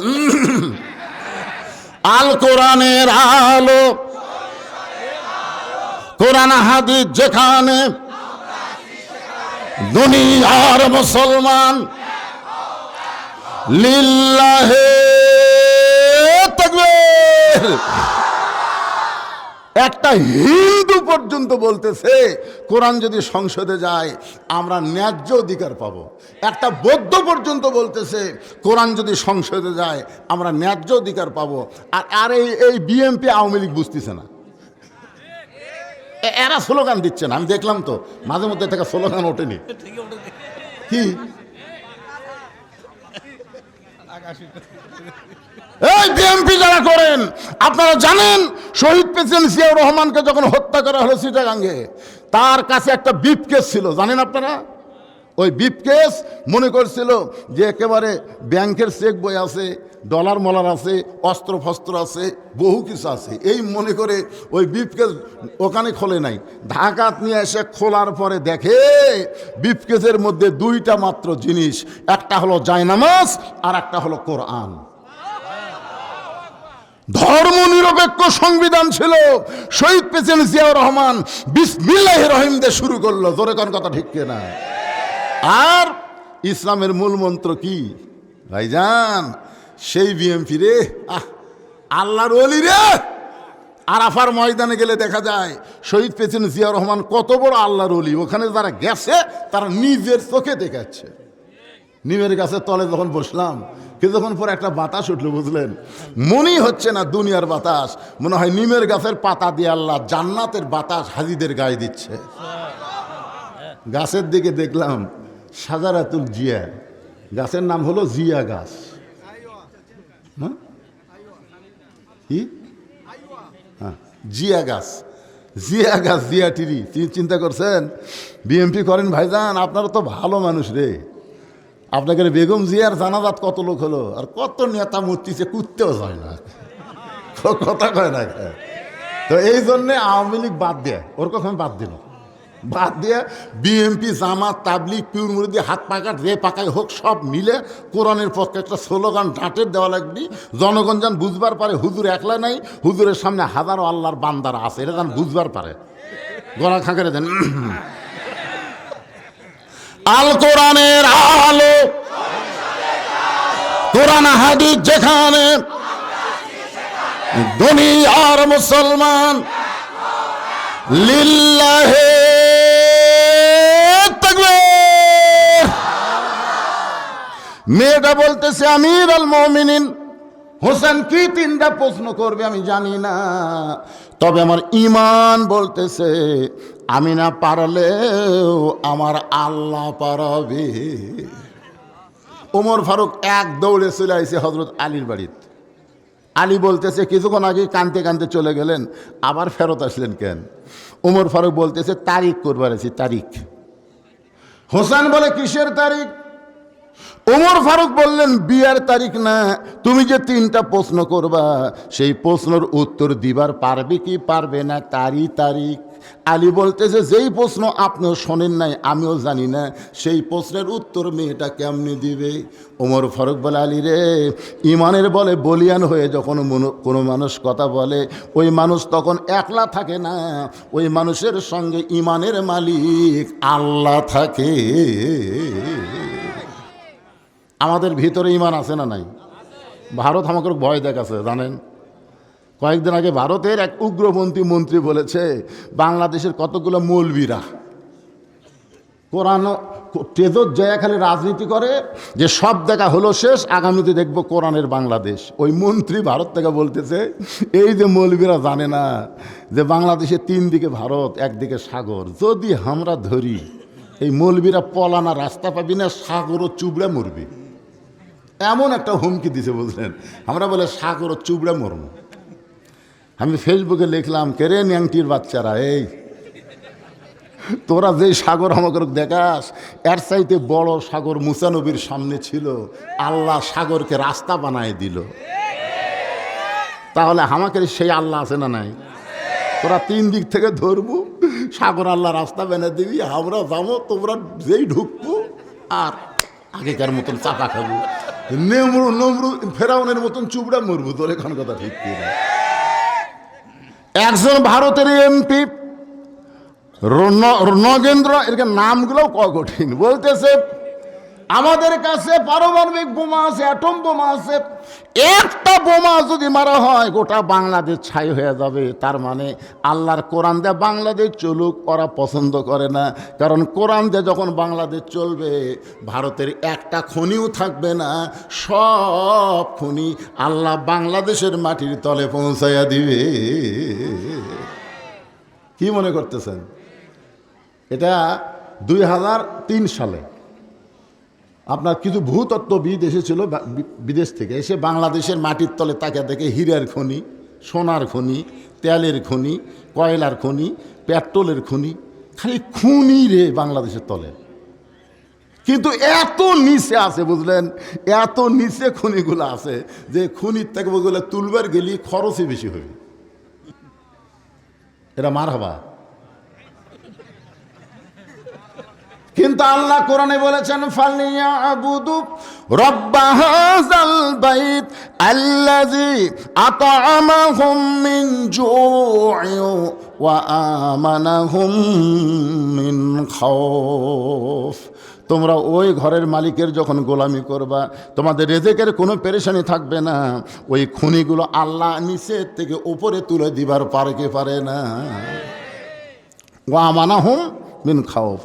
ওরা যখন আমাদের বাংলাদেশকে লক্ষ্য করে বোমা মারবে, আপনারা বলেন তো আমাদের জাতির পিতা হযরত ইব্রাহিমের নিচে নমরুদের আগুন জ্বলতেছে, জোরে কান কি জ্বলতেছে? নমরুদ খালি বারবার বলতেছে ইব্রাহিম রে আগুনের মধ্যে পড়ে ছাই হয়ে যাবি, এত বড় চুলা বানাইছি, তোর মতো হাজারটা ইব্রাহিমকে পুড়ে ছাই করে দিবে। আল্লাহ বলতেছে কুলনা ইয়া নারু কুনি বারদাও ওয়া সালামান আলা ইব্রাহিম। ওগো ইব্রাহিম, নমরুদ আগুনের চুলা জ্বলাবার পারে, কিন্তু পুরানোর ক্ষমতা নমরুদের হাতে নাই। পুরানোর ক্ষমতা কার হাতে? তাহলে ভারত যখন বাংলাদেশকে নষ্ট করার জন্য, ধ্বংস করার জন্য বোমা মারবে, এই বোমা মনে করেন আপনাদের মন্দির পুকুর এলাকাত পড়লো, মনে করেন আপনাদের এই এলাকাতে একটা বোমা পড়লো, বোমা পড়ে আল্লাহ বলতেছে আল্লাহ আমি বোমা কি ফুটবো না ফুটবো না? যেরকম নমরুদের আগুনের চুলা বলছিল জ্বলবো না জ্বলবো না, আল্লাহ কাছে শান্তিদায়ক হয়ে যায়। তো বোমাও বলবে আল্লাহ ফুটবো কি ফুটবো না? আল্লাহ বলতেছে ফুটিস না। এখন বলেন আল্লাহ যদি বোমাকে ফুটবার নিষেধ করে, বোমা ফুটবে? ও আমানাহুম মিন খাউফ। খুব খেয়াল করে দেখেন, বোমা ফুটতেছে না। তখন বোমা বলতেছে আল্লাহ তুমি নমরুদের চুলাকে শান্তির বাগান বানিয়ে দিছে, তো আমাকে বোমা অন্য কিছু বানিয়ে দাও। তখন আল্লাহ বলতেছে বাংলাদেশের ছেলেপেলে তরমুজ খুব পছন্দ করে, যা আমি আল্লাহ ঘোষণা করলাম তুই 27 টন ওজনের বোমা তরমুজ হয়ে যা। 27 টন ওজনের বোমা তরমুজ হয়ে পড়ে আছে। ভাই এই এলাকার ছেলেপেলে তো আপনাদের কম দুষ্ট নয়, কেরে ওটা কী পড়ে আছে রে? ছেলেপেলে কিন্তু সাহস বেশি, আস্তে আস্তে হাত দা থেকে কেরে তরমুজ, বাড়ির থেকে বটি দাও কুড়াল ঝাড় আছে কাটিয়া যখন তরমুজ খাচ্ছে, ওরা দূর থেকে দূরবীন যন্ত্রতে দেখতেছে কেরে আমাকে বোমা যে মন্দির পুকুর পড়লো, বোমার খবর কি? ওরা দেখতেছে কাটিয়া খায়, হাসতেছেন। আমাকে সে আল্লাহ আছে না নাই? ধরে কেন আছে না নাই? আমরা শুধু কোরআন হাতে নিব, আল্লাহ গোটা পৃথিবী আমাদেরকে দিয়ে দিবে। ধরে কোন কথা ঠিক না? দেওয়ার মালিককে। এই জন্য যেই কোরআন থেকে আলোচনা শুনতেছেন আল্লাহর বান্দার একটু মনোযোগ দিয়ে শুনবেন। ওমর ফারুক বললেন আলী রে, মেয়েটা এমন কথা বলেছে, আমার বিশ্বাস মেয়েটা একলা নাই, মেয়েটার সঙ্গে আমার আল্লাহ আছে। তার মানে কি বোঝা গেল? ইমানদারের সাথে কে আছে? যাই বলতেছেন না আপনার সাথে কি শয়তান আছে? তাহলে জোরে সবাই বলবেন আমাদের সাথে কে আছে? আরো জোরে, ওয়া হুয়া মাআকুম আইনা মা কুনতুম। আল্লাহ বলে বান্দা বান্দি আছে যেখানে, আমি আল্লাহর পাওয়ার, আমি আল্লাহর দয়া, আমি আল্লাহর রহমত আছে সেখানে। তারিখ মোতাবেক তারিখ হয়ে গেছে, তারিখ মোতাবেক হযরত ওমর ডান পাশে বসে গেছে আর হোসাইন বসেছে মাঝখানে। আর বাম পাশে বসে গেছেন হজরত আলী। এই যে আমাদের দিকে একটু তাকায় দেখেন, ডান পাশে হজরত উমর বসে গেছে, মাঝখানে হুসাইন, আর বাম পাশে হজরত আলী বসে গেছে। সামনে একটা চাদর দেওয়া হয়েছে, চাদরের ওই পারে ওই সুন্দরী মেয়েটাকে বসানো হয়েছে। আপনাদের কাছে আমার প্রশ্ন হলো, সামনে চাদর দেওয়ার কারণ কি? সবাই জোরে বলেন। তার মানে কি বোঝা গেল? পর্দা। এটা কিন্তু মমতাজ পাগলির মতন একজন গায়িকা হাসিনার সময় সংসদে গেছিল। মমতাজ সংসদে গেছিল, আপনারা জানেন। ওই সংসদে গিয়ে একটা গান গাইছিল, ওরে শরীয়তের মৌলানা, আমাদেরকে লক্ষ্য করে, ওরে শরীয়তের মৌলানা চোখ দুইটা করলা কানা, মনের পর্দা বড় পর্দা তোমরা খুঁজা পাইলা না, তেতুল হুজুর বুঝলো না। তাহলে মনের পর্দা যদি বড় পর্দা হয়, আপনার বলেন তো ওমর ফারুকের মন ভালো না খারাপ? এই সত্য কথা বলার সময় এই পিছনে ছেলে দৌড়াদৌড়ি করে, শোনেন, এই ছোট ছোট বাচ্চাদেরকে আপনারা সাবধান করবেন। বাজান, রাসূল কি জন্য বললেন 7 বছর থেকে তালিম দাও, 7 বছর থেকে তালিম দাও, 10 বছর থেকে জোর করে নামাজ ধরো। এমনি এমনি কইছে, এদের দৌড়াদৌড়ি করতেছে, এখন এরকম তালিম দেওয়ার বয়স। এখন ঘড়ির দিকে তাকে দেখেন তো রাত 11:30 বাজতেছে, আর 11টার সময় এরা দৌড়ায়। আমাদের এলাকায় সন্ধ্যার সময় প্রত্যেকটা মেয়েরা ঘোড়া চেক করে হাঁস মুরগি উঠলো কিনা। সন্ধ্যার সময় লাইট দিয়ে দেখতেছে হাঁস মুরগি ঠিক মতো উঠলো কিনা। সন্ধ্যার সময় পুরুষ মানুষ গোয়াল ঘর চেক করতেছে গরু ছাগল ঠিক মতো উঠলো কিনা। কিন্তু সন্ধ্যার সময় মুরগি হাঁস, সন্ধ্যার সময় গরু ছাগল যদি চেক করে, তাহলে রাত 11:30 বাজলো। এরকে বাপ মা কুটি গেল, চেক করবি না? ও আর শুনতিস ওরা।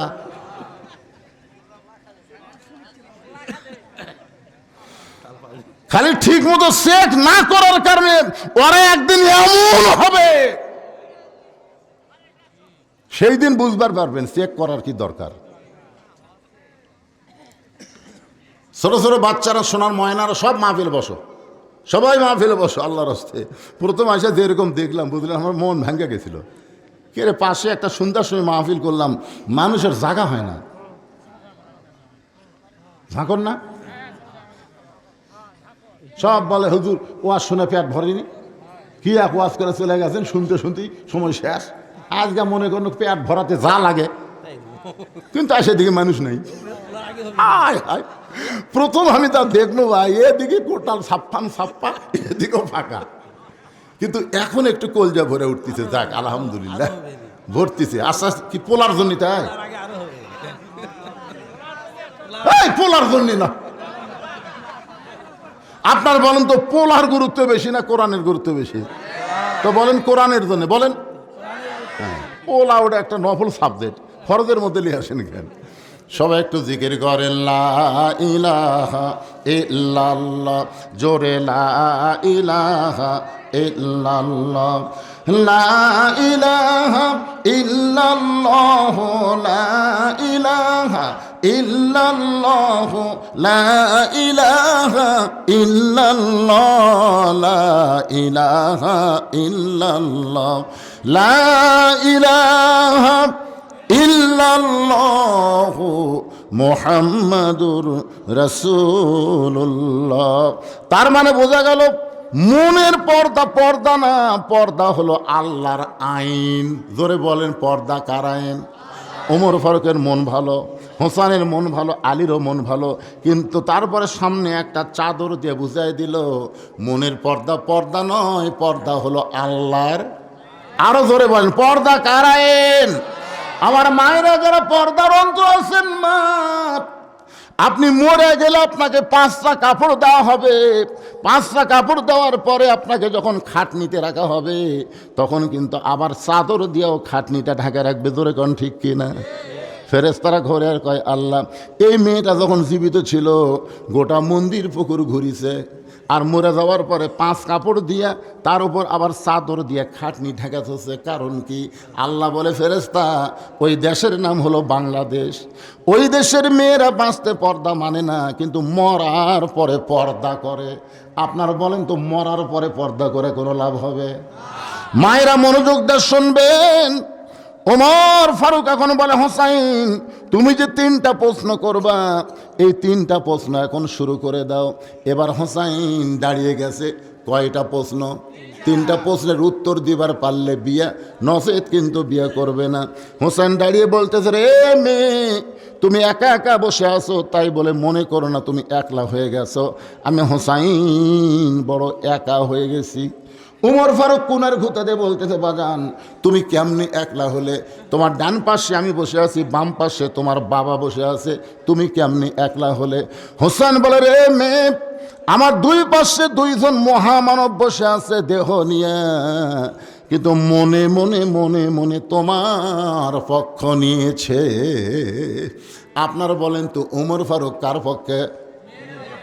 আলী কার পক্ষে? কিন্তু বসে আছে কোন পক্ষে?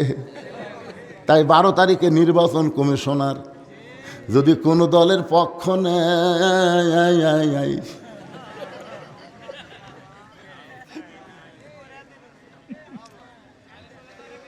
হ্যাঁ, এর আগে এক নির্বাচন কমিশনার জুতেতে পিটছে, আপনারা দেখছেন বার করে।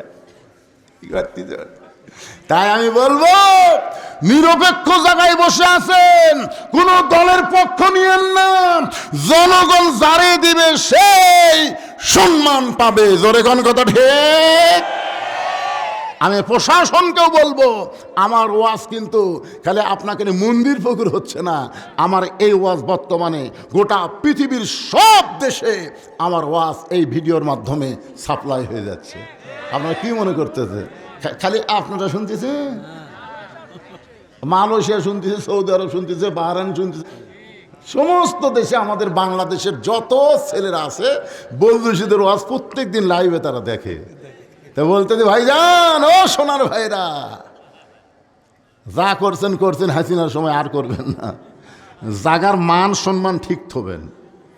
হোসেন বলতেছে, রে মেয়ে, তুমি একলা নেই, আমার পাশে যে 2জন মহামানব বসে আছে, এরা মনে মনে তোমার পক্ষ নিয়েছে, তোমার কোনো টেনশন নাই। কারণ এমন 2জন আল্লাহওয়ালা যদি কারো পক্ষ নেয়, তাকে আল্লাহ কোনো দিন অসম্মান করে না। ওমর ফারুক বলে, বাবা এখন তুমি প্রশ্ন শুরু করে দাও। এই মনোযোগ দিয়ে শোনাই, মনোযোগ দিয়ে শোনেন। হোসেন বলে, রে মেয়ে, আমার 1 নম্বর প্রশ্ন হলো, আমার মাকে তুমি জানো? আমি কোন মায়ের সন্তান? সঙ্গে সঙ্গে হজরত আলী চমকে উঠছে। আলী চমকে উঠছে, কেন? আমি বেটার সাথে আছি। হোসেন তো বলতে পারে, আমার বাবাকে তুমি জানো? ই বাবার কথা না বলে কার কথা বলতেছে? আমার মাকে তুমি জানো? আমি কোন মায়ের সন্তান? সঙ্গে সঙ্গে মেয়েটা পর্দার ওপার থেকে বলে, হোসাইন, আপনার মাকে আমি চিনি। প্রশ্ন করেছে, আমার মাকে তুমি জানো? আর মেয়েটা বলতেছে, আমি চিনি। উমর ফারুক জিব্বাত কামড় খাইছে। প্রথম প্রশ্নই আউট। প্রশ্ন করলো কি, আমার মাকে তুমি জানো? আর উত্তর দিল, আমি চিনি।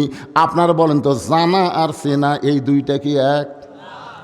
হোসাইন মুসকি মুসকি হাসতেছে, আর হযরত আলী 2 চোখ দিয়ে দর দর করে পানি পড়তেছে। উমর ফারুক জিব্বাত কামড় খাইছে, হোসাইন মাঝখান থেকে মুসকি মুসকি হাসতেছে, আর হযরত আলীর চোখ দিয়ে দর দর করে পানি পড়তেছে।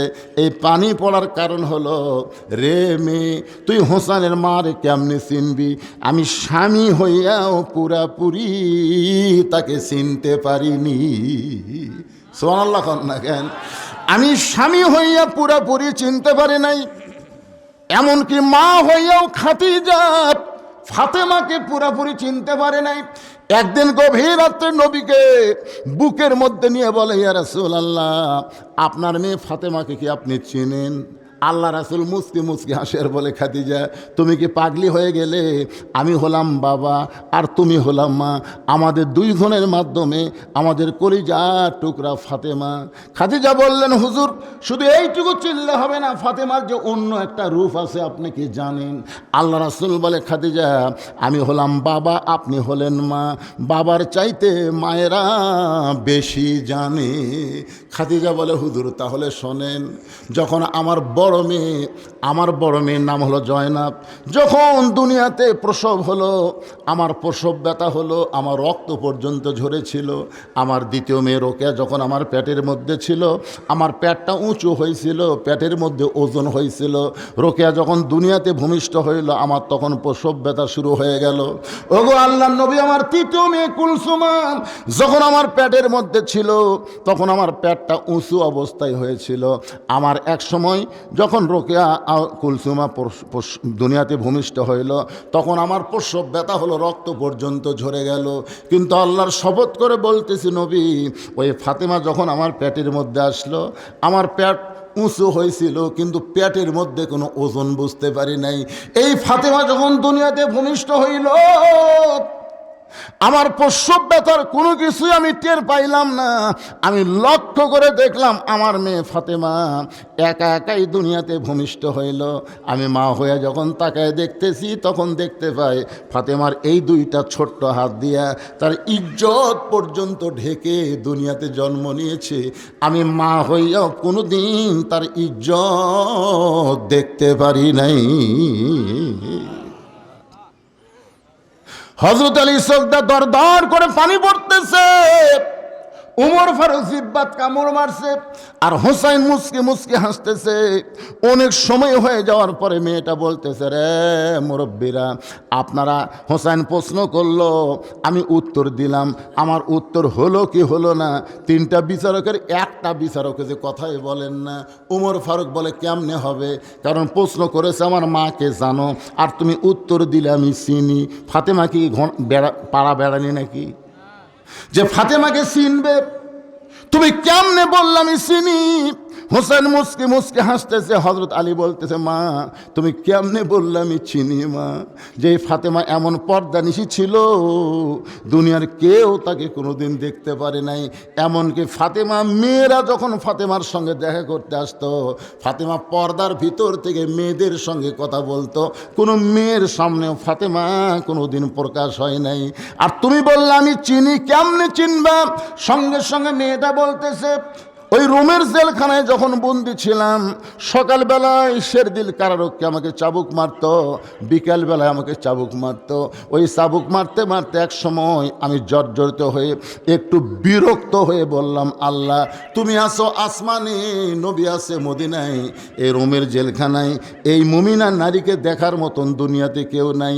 এই বলে কাঁদতে কাঁদতে আমি যখন ঘুমায় গেছি, মেয়েটা বলে, হোসাইন আমি যখন ঘুমায় গেছি, এমন সময় স্বপ্নে দেখি আমার শিয়রের পাশে নূরের একটা পুতুলি বসে বসে কাঁদতেছে। আমি স্বপ্নে বললাম, কে গো আপনি? জান্নাতের হুরি না বেহেশতের পরি? আমার মাথায় হাত দে বলে, মা আমি জান্নাতের হুরিও না, বেহেশতের পরিও না, আমি হলাম জগৎ বিখ্যাত মা ফাতেমা, আমি জগৎ বিখ্যাত মা ফাতেমা। তখন আমি লক্ষ্য করে দেখতে পাই তার চোখের ভুরু জোড়া, বাম গালে কালো একটা তিল, থুতনির তলে লাল একটা দাগ। ওইটা দেখার পরে আমি শুধু জানি না, আমি মা ফাতেমাকে চিনেছি। সঙ্গে সঙ্গে হোসেন বলতেছে, রে মেয়ে, এক নম্বর প্রশ্নের উত্তর যেমন আশা করেছিলাম, তার চাইতে তুমি 100 গুণ সুন্দর দিয়েছ। ওমর ফারুক বলতেছে, আমার ঘটকালি আল্লাহ কবুল করেছে, আমার ঘটকালি আল্লাহ কবুল করেছে। হোসেন বলতেছে, এত সহজ না, কারণ একটা প্রশ্নের উত্তর দিলে তো আমি বিয়ে করব না, 3টা প্রশ্নের উত্তর দিলেই করব বিয়ে, নসেদ বিয়ে হবে না। ওমর ফারুক বলে, হোসেন এখন তুমি 2 নম্বর প্রশ্ন করো। ইন্নাল্লাযীনা ক্বালু রাব্বুনাল্লাহু সুম্মা ইসতাকামু তাতানাজ্জালু আলাইহিমুল মালায়েকা। একটু মনোযোগ দিয়ে শোনেন। এবার ওমর ফারুক বলে, হোসেন তুমি এখন মেয়েটাকে 2 নম্বর প্রশ্ন করো। এবার হোসেন বলে, রে মেয়ে, আমার 2 নম্বর প্রশ্ন হলো, 6 বছর বয়সে তুমি ঈমান কেমনে পাইলা? তুমি 6 বছর বয়সে ঈমান কেমনে পাইলা? যে ঈমান গ্রহণ করার কারণে 12 বছর তুমি জেলখানায় বন্দী ছিলে। আমি জানি তোমার যে দেশে ঈমান গ্রহণ করেছ, ওই দেশে তুমি ঈমানটা কেমনে পাইলা? এবার মেয়েটা বলে, হোসেন আপনি যখন 2 নম্বর প্রশ্ন করেছেন, তাহলে তার উত্তর শোনেন। আমি ঈমান ইমানটা কেমনে পাইলাম? আমি দুনিয়ার সাধারণ কোনো ঘরের সন্তান না, আমার দাদা হলো রোম সম্রাট কাইসার। মেয়েটা বলতেছে আমি দুনিয়ার সাধারণ কোনো ঘরের সন্তান না, আমার দাদা হলো রোম সম্রাট কাইসার। একদিন পড়ন্ত বেলায় অন্দরমহলে গিয়ে আমাকে বলতেছে, নাতনি রে, আজকে রোমের রাজদরবারে খেলা হবে, তুই কি খেলা দেখতে যাবি? আপনারা বলেন যে ছোট ছোট বাচ্চারা খেলাতে খুশি না বেজার? এই যে মেলার মধ্যে কত খেলা, স্পিনিং ওপর লাপানা খেলা, নাগরদোলা খেলা, কত খেলা এখন দেখবেন। তারপরে মোবাইলের খেলা, জোরে কোন কিসের খেলা? কোনো মেয়ে বাচ্চারা যখন কান্দে, ওর কান্দা যদি থামাবার চান, খালি একটা গেম চালু করে দেন। ছোটো ছোটো বাচ্চারা এই খেলাকে পছন্দ করে। মেয়েটা বলে, হোসেন 6 বছর বয়স আমার দাদা যখন অন্দরমহলে বলতেছে রোমের রাজদরবারে খেলা হবে, তুই কি খেলা দেখতে যাবি? আমি তখন দাদার সঙ্গে খেলা দেখার নিয়তে রোমের রাজদরবারে আসলাম। আমার দাদার সিংহাসনের পাশে ছোট্ট একটা সিংহাসন করে সেইখানে আমাকে বসার ব্যবস্থা করে দিল। আমি বসার পরে বললাম, দাদু ভাই, আপনি খেলা দেখার কথা বলে আমার নিয়ে আইছেন, খেলাটা কোন জায়গায়? আমার দাদা বলে, নাতি রে, তাহলে ওই যে তাকায় দেখ। মেয়েটা বলে, হোসাইন, আমার দাদা যখন বলল নাতনি রে ওই দিকে তাকায় দেখ, আমি তখন তাকায় দিকে একটা মানুষের চোখ কালো কাপড় দিয়ে বেঁধে রাখছে, ওই মানুষের 2টা হাত কালো রশি দিয়ে বেঁধে রেখেছে, ওই মানুষের 2টা পা লোহার শেকল দিয়ে আটকানো আছে। আমি তখন বললাম, দাদু ভাই, খেলা দেখার কথা বলে আপনি নিয়ে আসলেন, কিন্তু আমি একজন মানুষকে দেখতে পাই চোখ বাঁধা, হাত বাঁধা, পা লোহার শিকল দিয়ে আটকানো, এইটা কিসের খেলা? আমার দাদা বলতেছে, ওইটা মানুষ না রে পাগলি, ওইটা মানুষ না, ওইটা মানুষ না। আমি বললাম, অবিকল মানুষের মতোই দেখতেছি, তাহলে ওইটা মানুষ না, ওইটার পরিচয় কি? আমার দাদা অট্ট হাসি দিয়ে বললেন, ওটা মানুষ না রে, ওইটা হইল মুসলমান। তার মানে কি বুঝতেছেন? ইহুদি খ্রিস্টান মালওয়ানের বাচ্চারা মুসলমানকে মানুষ মনে করে না। জোরে কোন কি মনে করে না? মুসলমানকে যদি মানুষ মনে করত, তাহলে ইসরায়েলের সৈন্যরা, ইসরায়েলের কাফেরের বাচ্চারা এতগুলো ফিলিস্তিনের মুসলমানের বাচ্চাদেরকে হত্যা করতো না। জোরে কোন কথা ঠিক কি না? আমার দাদা বলতেছে, ওইটা মানুষ না রে, ওইটা হলো মুসলমান। আমি তখন বললাম, দাদা, ওই মুসলমানকে নিয়ে আপনি কি খেলা খেলবেন? আমার দাদা বলে, ওই যে তাকায় দেখ। মেয়েটা বলে, হোসাইন, আমি তাকায় দেখি একটা চুলার মধ্যে আগুন দাও দাও করে জ্বলতেছে, ওই চুলার উপরে বিশাল একটা দেখছি মনে মনে তেল, ওই নিচের আগুনের তাপে তেলগুলো টকবক টকবক করতেছে। আমার দাদা বলতেছে, নাতনি রে, ওই মুসলমানকে হাত পাও বাঁধে এই উত্তপ্ত তেলের মধ্যে ফেলে দেব, মুসলমান পুড়ে মরে যাবে। আজকের খেলার নাম হলো মুসলমান মারার খেলা। আজকে খেলার নাম কি? মুসলমান মারার খেলা। আকাশেতে লক্ষ তারা, একটা চাঁদের আলো, 1000 কোটি মানুষের চাইতে একজন ইমানদার ওসমান হাদি ভালো। জোরে বলেন কথা ঠিক? আপনারা বলেন তো, ওসমান হাদিকে কারা হত্যা করলো? কি জন্য হত্যা করলো? এই কারণেই করলো যে ওসমান হাদি ভারতের আধিপত্যবাদের বিরুদ্ধে কথা বলতো, ইনসাফের কথা বলতো, ইনকিলাব, সমস্ত মুসলমানিত্ব বজায় রেখে বাংলাদেশ শাসন করবে, এই কথাগুলো বলার কারণে তাকে হত্যা করা হলো। আকাশেতে লক্ষ তারা থাকলে কি হবে? একটা চাঁদের যখন আলো দেয় তখন দেখবেন কোনো তারার কোনো কাজ হয় না। হাজার হাজার মানুষ থাকলে কি হবে? একজন ওসমান হাদির মতো মানুষ ছেলে আমাদের বাংলাদেশে দরকার আছে না নাই? জোরে বলেন, আছে না নাই? আমার দাদা বলেন, নাতনি রে, ওই মুসলমানকে উত্তপ্ত তেলের মধ্যে ফেলে দেব, মুসলমান পুড়ে মরে যাবে। আজকের খেলার নাম হলো মুসলমান মারার খেলা। আমি তখন 6 বছরের ছোট্ট মেয়ে, আমার দাদার কাছে জোড়া হাত করে বললাম, দাদু ভাই, এই মুসলমানকে উত্তপ্ত তেলের মধ্যে না পুড়ে গিয়ে ছেড়ে দেওয়া যায় না? এই মুসলমানকে কি মাফ করা যায় না? আমার দাদা বলতেছে, 100 বার মাফ করা যায়, 100 বার মাফ করা যায়। ওই মুসলমান যদি একটা বারের জন্য বলে আল্লাহ রাসূল মানি না। খালি একটা বারের জন্য বলবে আল্লাহ রাসূল মানি না, সাথে সাথে হাতের বাঁধন খুলে দিব, হাতের পায়ের শিকল খুলে দিব, চোখের বাঁধন খুলে দিব।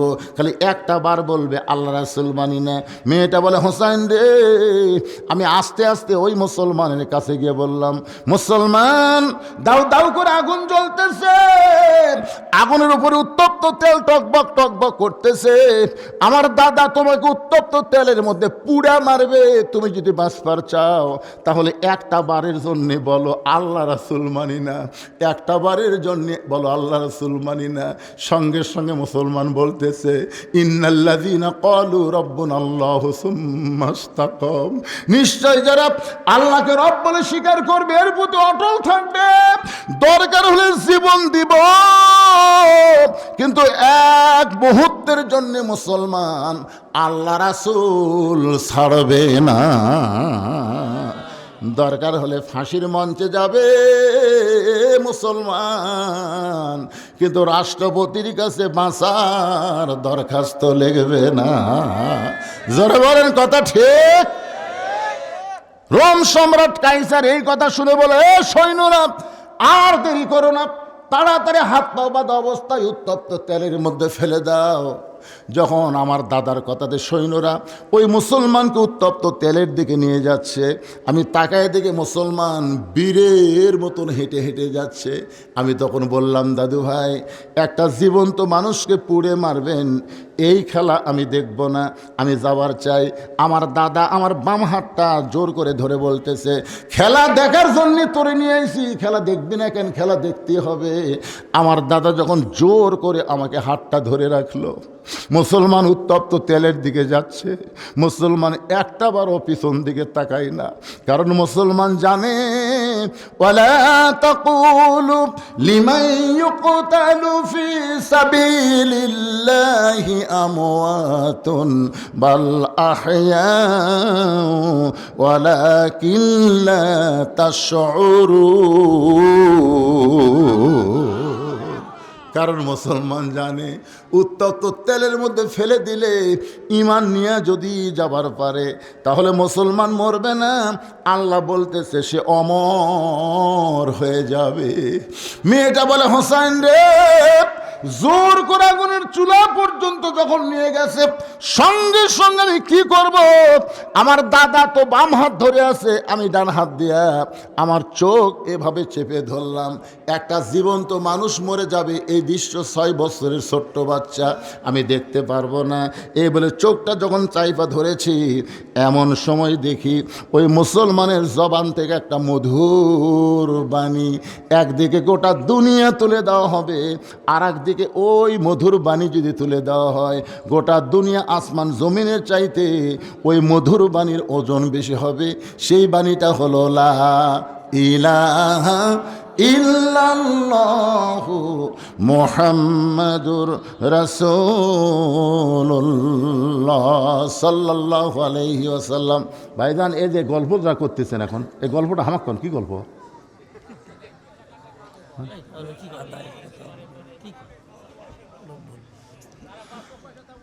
না না, ঠিকই আছে না, সে গল্পটা করতেছে, গল্প লাগে না তো। যে একটা স্লিপ এটি আমাকে দিছে, এটা কিসের স্লিপ জানেন? আসসালামু আলাইকুম হুজুর, কিছু মনে করবেন না, সুদের ব্যাপারে একটু আলোচনা করবেন। আপনারা কভার চাচ্ছেন? শোনেন শোনেন, ওয়াজ দিয়া নামাজি হবি না, ওয়াজ দিয়া সুদ বন্ধ হবি না, ওয়াজ দিয়া জাকাত আদায় হবি না, এগুলা সব সংসদে আল্লাহর কোরআন নিয়ে দেয়, বিল পাশ করে তারপরে সুদরু সুদরু। ফতুয়ার কথা হলো যে সুদের 1 টাকা খায়, নিজের মায়ের সঙ্গে নবী তিনবার এভাবে মুখ চাপে ধরছে, 3 বার। সর্বনিম্ন পাপ বলার সময়, সর্বোচ্চ পাপ হলো আল্লাহর সাথে যুদ্ধ করা, আর সর্বনিম্ন পাপ বলার সময় নবী 3 বার মুখ চাপে ধরছে। কয়বার?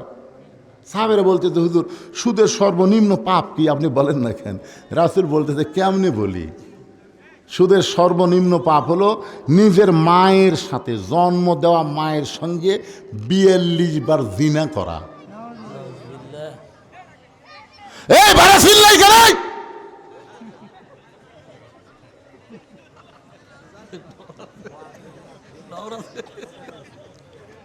মাঝে মধ্যে দাবড়ি না দিলে ঠিক হবে, তাই আপনার তো দিবার পারতেছে না, আমাকে দেওয়া লাগছে, কি করবেন?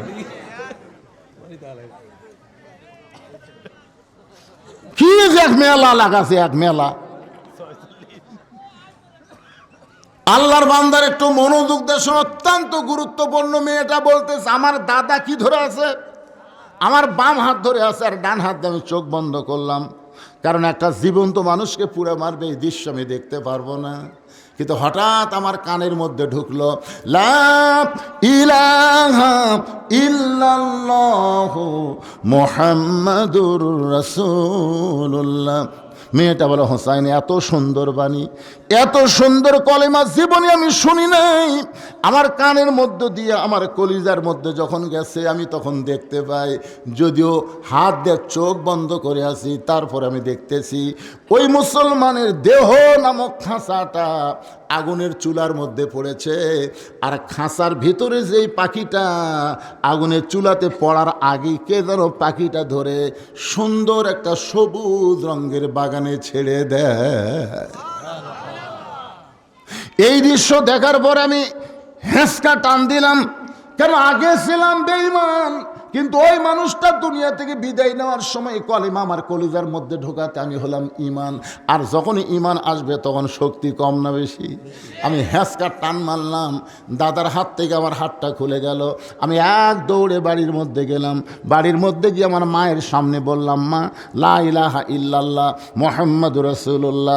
আমার মা বলতেছে, তুই না তোর দাদার সঙ্গে রাজ দরবারে খেলা দেখতে গেলি, এই খেলা দেখবার গিয়ে মুসলমানের কলমা কোথায় পাইলি?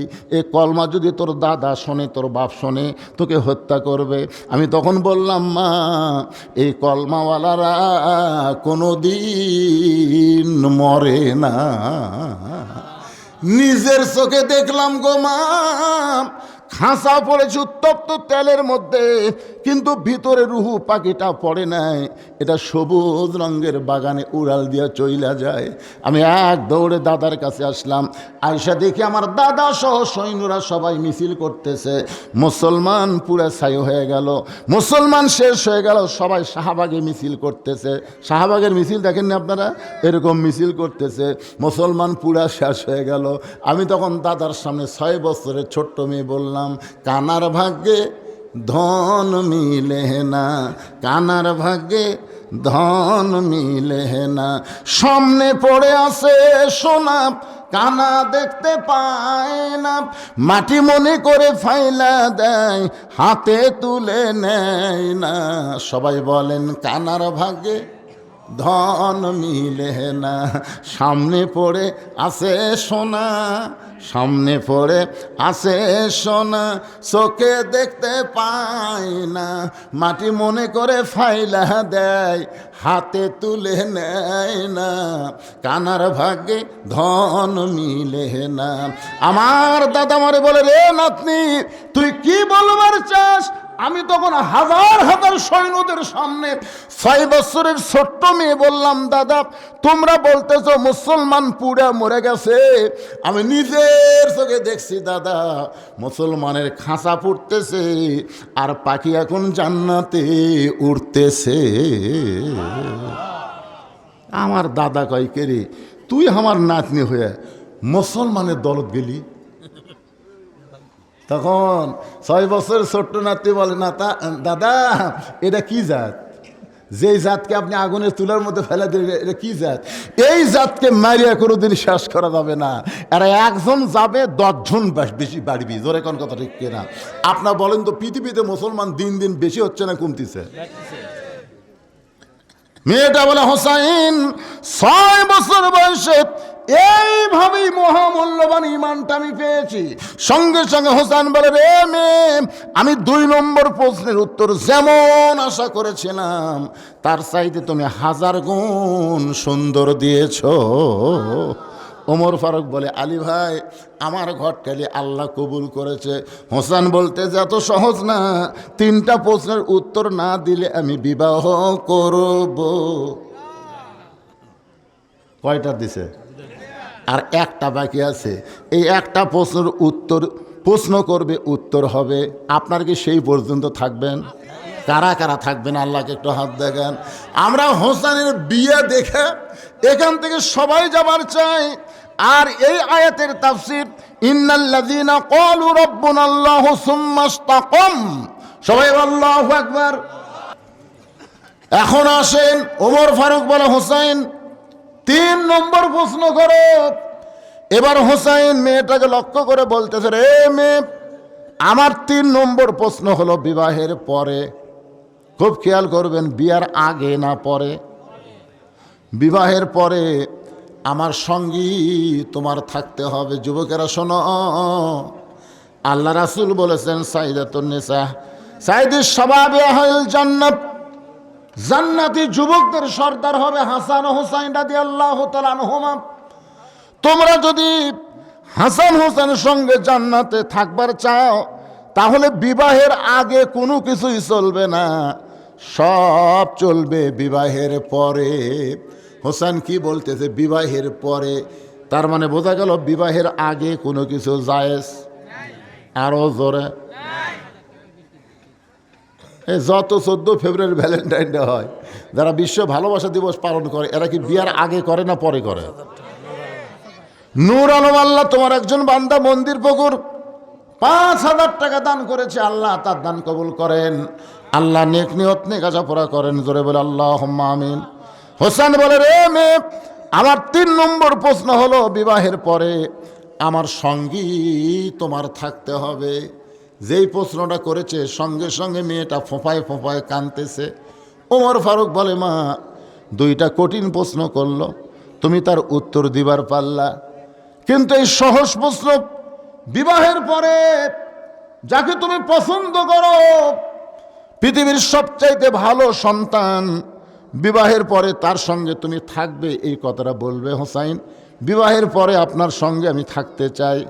মেয়েটা বলতেছে, আমিরুল মুমিনিন, এইরকম সস্তা কথা, সহজ কথা হোসাইনকে বললে হবে না, কারণ সহজ সস্তা কথা বিয়ার আগে বলা যায়, কিন্তু বিয়ার পরে বলা যায় না। দেখবেন বিয়ার আগে এক ছেলে এক মেয়েকে বলতেছে, তুমি আমার জীবন, তোমার জন্যে দরকার হলে আমি সাগর পাড়ি দেব, তুমি যদি চাও আমি পাহাড় ডেঙ্গামো। শালা 1 মাইল রাস্তা ভ্যান ছাড়া যাবার পারে না, ওই বলে পাহাড় ডেঙ্গাবি। জীবনে পুকুরত নামেনি, ওই সাগর পাড়ি দিবি। এলা বিয়ার আগে এরকম প্রেমের মেলা গল্প করা যায়। জোরে কোন কথা ঠিক কিনা? তুমি আমার জীবন, তোমার জন্যে 1 রাত মানে 1 বছর। কত কথা বলে বিয়ার আগে। মেয়েটা বলতেছে, আমিরুল মুমিনিন, আমি যদি বলি বিবাহের পর আপনার সঙ্গে আমি থাকবো, এই সস্তা কথা হুসাইন বিশ্বাস করবে না। ওমর ফারুক বলে, মা তাহলে তুমি 3 নম্বর প্রশ্নের উত্তর কেমনে দিবা? এবার মেয়েটা বলে, হোসাইন, আল্লাহর একজন নবী ছিলেন, যেই নবীর নাম হলো আইয়ুব নবী। জোরে বলেন, নাম কি? আইয়ুব নবী একদিন বাদশা ছিলেন। এক সময় তার অনেকগুলো বিবি ছিল, চাকর নৌকর বাসা বাড়ি, সহায় সম্পত্তি অঢেল ছিল। আইয়ুব নবী যখন অসুস্থ হয়ে গেল, এমন কঠিন অসুস্থ হয়ে গেল, দেহের গোস্তের পচন শুরু হয়ে গেল। সমস্ত চাকর নকর যা ছিল সবাই দূরে চলে গেল। এমনকি যতগুলো বউ ছিল সব বউ আইয়ুব নবীকে ছেড়ে চলে গেল। আইয়ুব নবীর আত্মীয় স্বজনেরা দেহের দুর্গন্ধে তাকে বাড়িতে রাখতে পারল না, জঙ্গলের মধ্যে রেখে আসলো। আইয়ুব নবী যখন জঙ্গলের মধ্যে, দেহের পচন দুর্গন্ধ, এমন সময় একজন বিবি আইয়ুব নবীকে ছাড়তে পারে নাই। সেই বিবির নাম হলো রহিমা। ওগো হোসাইন, বিবাহের পরে আমি আইয়ুব নবীর বিবি রহিমার মতো আপনার সঙ্গে সুখে দুঃখে সব অবস্থায় থাকতে চাই। হোসেন বলল, আমিরুল মুমিনিন, আপনার ঘটকালি আল্লাহ কবুল করেছে। আমার বাবার মুনি মুনি পছন্দ করা মেয়েটাও আল্লাহ কবুল করেছে। আমার বিবাহ করতে কোনো আপত্তি নেই। ওই মেয়েটার নাম হলো শাহের বানু। জোরে বলেন, মেয়েটার নাম কি?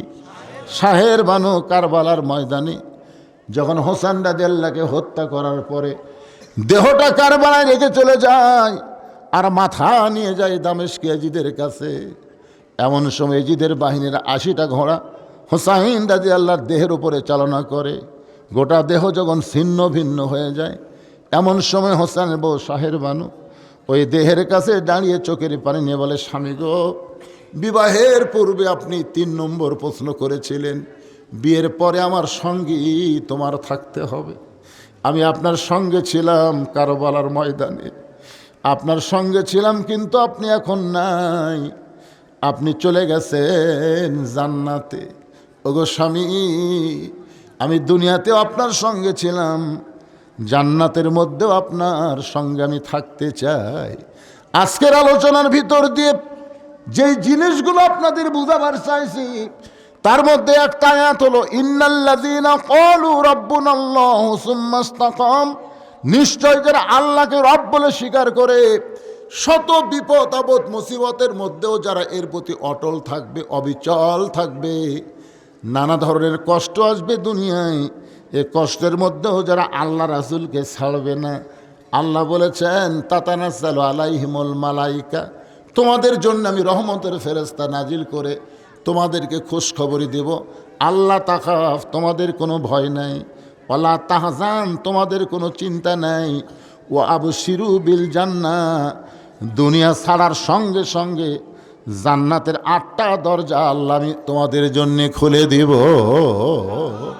ভাইজান, নানা ধরনের পরীক্ষা আসবে সামনে, কে কত বুঝ দিবে, কে কত দিবার চাবে, এটা দিবে সেটা দিবে, ঘর ভাঙ্গা ঘর সাঙ্গা করে দিবে, কিন্তু কোনো কথার দিকে আমরা যাব না। আমরা অটল থাকবো, বিচল থাকবো আল্লাহর কোরআনের পক্ষে। এই কোরআনকে শুধু মঞ্চে নয়, এই কোরআন শুধু মসজিদে নয়, এই কোরআন শুধু মাদ্রাসায় নয়, আমরা জায়গা মতো আল্লাহর কোরআনকে যেন নিয়ে যেতে পারি, আল্লাহ সেই তৌফিক যেন আমাদেরকে দান করে। জোরে কোন আমিন। এখানে বিএনপি, আওয়ামী লীগ, জাতীয় পার্টি, জামাত না, আপনার যেই মসজিদের জন্য মাহফিল করতেছেন, এই মসজিদে যখন বিএনপি নামাজ পড়ে, জামাত ইসলাম নামাজ পড়ে, তাবলিগ নামাজ পড়ে, যারা নামাজ পড়ে তারা কিন্তু এক দল, আর যারা নামাজ পড়ে না এরা হচ্ছে আর এক দল। জোরে কোন কথা ঠিক কিনা? বিএনপি বলেন, আওয়ামী লীগ বলেন, জাতীয় পার্টি বলেন, মসজিদের মধ্যে ঢোকার সময় আপনারা বলেন তো সব দলের জন্য ভিন্ন ভিন্ন দোয়া, না সব দলের এক দোয়া? সব দল কি ডান পা ঢোকে, না এক এক দল এক এক পাও দিয়ে ঢোকে? তাহলে ডান পায়ে সবাই একই দোয়া পড়ে ঢুকলো। ঢোকার পরে দেখবেন আওয়ামী লীগ, বিএনপি, জাতীয় পার্টি, জামাত এক এক দল কিন্তু এক এক কাতার করে না, সব দল মিলে পায়ের গোড়ালির সঙ্গে গোড়ালি মিল করে কাতার সোজা করে। আল্লাহর ঘরের মধ্যে যেমন 14 দল 20 দল ভাঙ্গে আমরা এক কাতার হবার পারি, আল্লাহর কোরআনের বিজয়ের জন্য আমরা সব দল ভাঙ্গে এক দল হবার চাই। যেরকম ঠিক কিনা? আল কোরআনের আলো আল্লাহ আমাদের দেখা কবুল করুক, সকলে বলে আল্লাহুম্মা আমিন। যিনি যেখানে দাঁড়িয়ে আছেন সবাই বসেন, ইস্তেগফার পড়েন। আস্তাগফিরুল্লাহ রব্বি মিন কুল্লি জামবি ওয়া তুবু ইলাই, আস্তাগফিরুল্লাহ রব্বি জি মিন কুল্লি জামবি ওয়া তুবু ইলাই, লা হাওলা ওয়ালা কুওয়াতা ইল্লা বিল্লাহিল আলিয়্যিল আযীম। আল্লাহুম্মা সাল্লি আলা মুহাম্মদ, আল্লাহুম্মা বারিক আলা মুহাম্মদ। সভাপতি সাহেব মুনাজাত করে দিলেন। আল্লাহুম্মা আমিন। আল্লাহুম্মা আনতাস সালাম ওয়া মিনকাস সালাম, তাবারাকতা ইয়া যাল জালালি ওয়াল ইকরাম। আল্লাহ, রাত 12:15 বাজে গেছে, গভীর রাতে তোমার হাজার হাজার বান্দা বান্দিদেরকে নিয়ে রহমতের দরজায় ফকির হয়ে দোকানে হাত তুলেছি। মেহেরবানি করে আজকের মাহফিল আমাদের সকলের হেদায়েতের জন্য, নাজাতের জন্য, জান্নাতের জন্য কবুল করো। এই মাহফিলের শুরু থেকে শেষ পর্যন্ত যত আলোচনা হয়েছে আল্লাহ, এর মধ্যে যদি ত্রুটি হয়, ভুল হয়, মাফ করে দিও। এর যা হাদিয়া মঞ্জুর করো। সোনার মদিনায় নবী পাকের রওজা মোবারকে আল্লাহ তুমি কবুল করে নিও। তামাম আম্বিয়ায়ে কেরাম, আসহাবে কেরাম, তাবিঈনে কেরাম, তাবা তাবিঈনে কেরাম, তাম পৃথিবীর মাটির নিচে যত মুমিন মুমিনা শুয়ে আছে আল্লাহ সকল আর পরে হাদিয়া কবুল করো। এই মন্দির পুকুর গোরস্থানে যত মুর্দা শুয়ে আছে আল্লাহ সব কবরকে জান্নাতের টুকরা বানিয়ে দাও। আল্লাহ আমরা যারা হাত তুলেছি আমাদের জনম দুঃখনী মা যাদের কবরে চলে গেছে, আমাদের দরদের বাবা যাদের কবরের ঘরে, আল্লাহ মেহেরবানি করে মা বাবার কবরটাকে জান্নাতের টুকরা বানায় দাও। আল্লাহ তোমার যেই বান্দারা কষ্ট করে মেহনত করে হাজার হাজার টাকা খরচ করে আজকের জান্নাতের বাগান লাগাইছে আল্লাহ তাদের সকলকেই তুমি জান্নাতি কবুল করো। আল্লাহ যারা কষ্ট করে মেহনত করে এতগুলো মানুষের আয়োজনে তাবারক পাক করেছে আল্লাহ তুমি তাদেরকে মাফ করো, কবুল করো। মসজিদ কমিটির সভাপতি, সেক্রেটারি, কেশিয়ার সদস্য, মাহফিলের সম্মানিত সভাপতি, প্রধান অতিথি, বিশেষ অতিথি, আল্লাহ হাদি সাহেব, মুরব্বী, যুবক, কচিকাচা, পর্দার অন্তরালের মা বোনেরা আল্লাহ সকলকে তুমি কবুল করো। আল্লাহ তোমার মাহফিল করতে গিয়া নগদে বাকিতে যারা দান করলো আল্লাহ সব দানগুলোকে জান্নাতের বিনিময় হিসাবে কবুল করে নাও। আল্লাহ মিলেমিশে মহব্বতে সবাইকে বসবাস করার তৌফিক দাও। যে কোরআন আমরা শুনলাম সারা জীবন কোরআন শুধু শুনবো না, বাস্তবে বাংলার জমিনে আমরা কোরআন মোতাবেক যেন চলতে পারি এমন একটা দৃশ্য আমাদের দেখার তৌফিক দিয়ে দাও। আল্লাহ আমি গুনাহগার, আমি পাপিষ্ট বলে দোয়া ফিরাই দিয়েন না। এতগুলো মানুষের মধ্যে যার দুই কারাত পছন্দ হয় সেই দুই হাতের ওসিলায় আজকের মাহফিলকে কবুল করে মৃত্যুর সময় আমাদের জবানে জারি করে দিবেন লা ইলাহা ইল্লাল্লাহু মুহাম্মাদুর রাসূলুল্লাহ সাল্লাল্লাহু আলাইহি সাল্লাম। আসসালামু আলাইকুম ওয়া রাহমাতুল্লাহি ওয়া বারাকাতুহু। সম্মানিত উপস্থিতি, আপনারা সবাই ধৈর্য সহকারে বসে যান। আমাদের কবরের যথেষ্ট ব্যবস্থা আছে, আপনারা কবর না নিয়ে কেউ যাবেন না। আপনারা একটু লাইন হয়ে নিজস্ব দায়িত্বে সবাই সারিবদ্ধভাবে বসে যান এবং ধৈর্য সহকারে কিছুক্ষণ অপেক্ষা করুন। কিছুক্ষণের মধ্যে আপনাদের সামনে তবারক পৌঁছে যাবে ইনশাআল্লাহ। যথেষ্ট তবারকের ব্যবস্থা আছে, কোনো পাড়াপাড়ি তাড়াতাড়ি করার কোনো অপশন নাই ইনশাআল্লাহ। আপনারা ধৈর্য সহকারে বসে যান। আর তবারকের দায়িত্বে যে ছেলেপেলে আছে তোমরা সবাই তবারক নিয়ে স্টেজের ভিতরে পৌঁছে যান। আর একের পর এক তবারক দেওয়ার ব্যবস্থা সবাই ব্যবস্থা করো।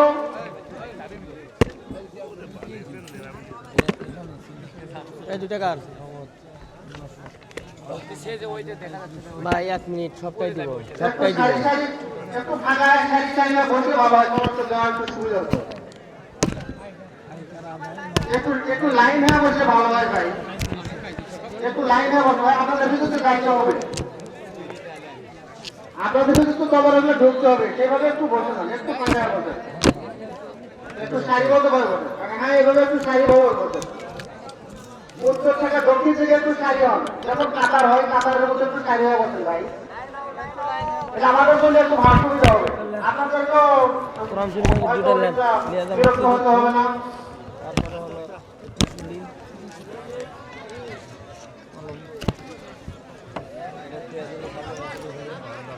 হ্যাঁ, এবার তো তোমার আপনাদের জন্য বসে গেছে। এত দেওয়া লাগে, সবাই একটু অপেক্ষা কর করেন। এটা কি তোমার না নিয়ে কেউ যাবেন না, আমাদের যথেষ্ট তোমাদের ব্যবস্থা আছে। এটা এটা বললেই তো দিয়ে দিচ্ছি। অনেক এত বলছে, আপনি বুঝতে পারছেন না তাই। হয়।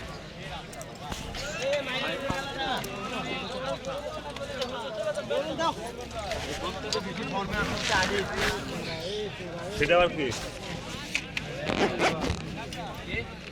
হ্যাঁ, তবারক দেওয়া শুরু হয়ে গেছে, আপনারা একটু সারিবদ্ধভাবে বসে যান। গোবরক নিবে লাল ভাত।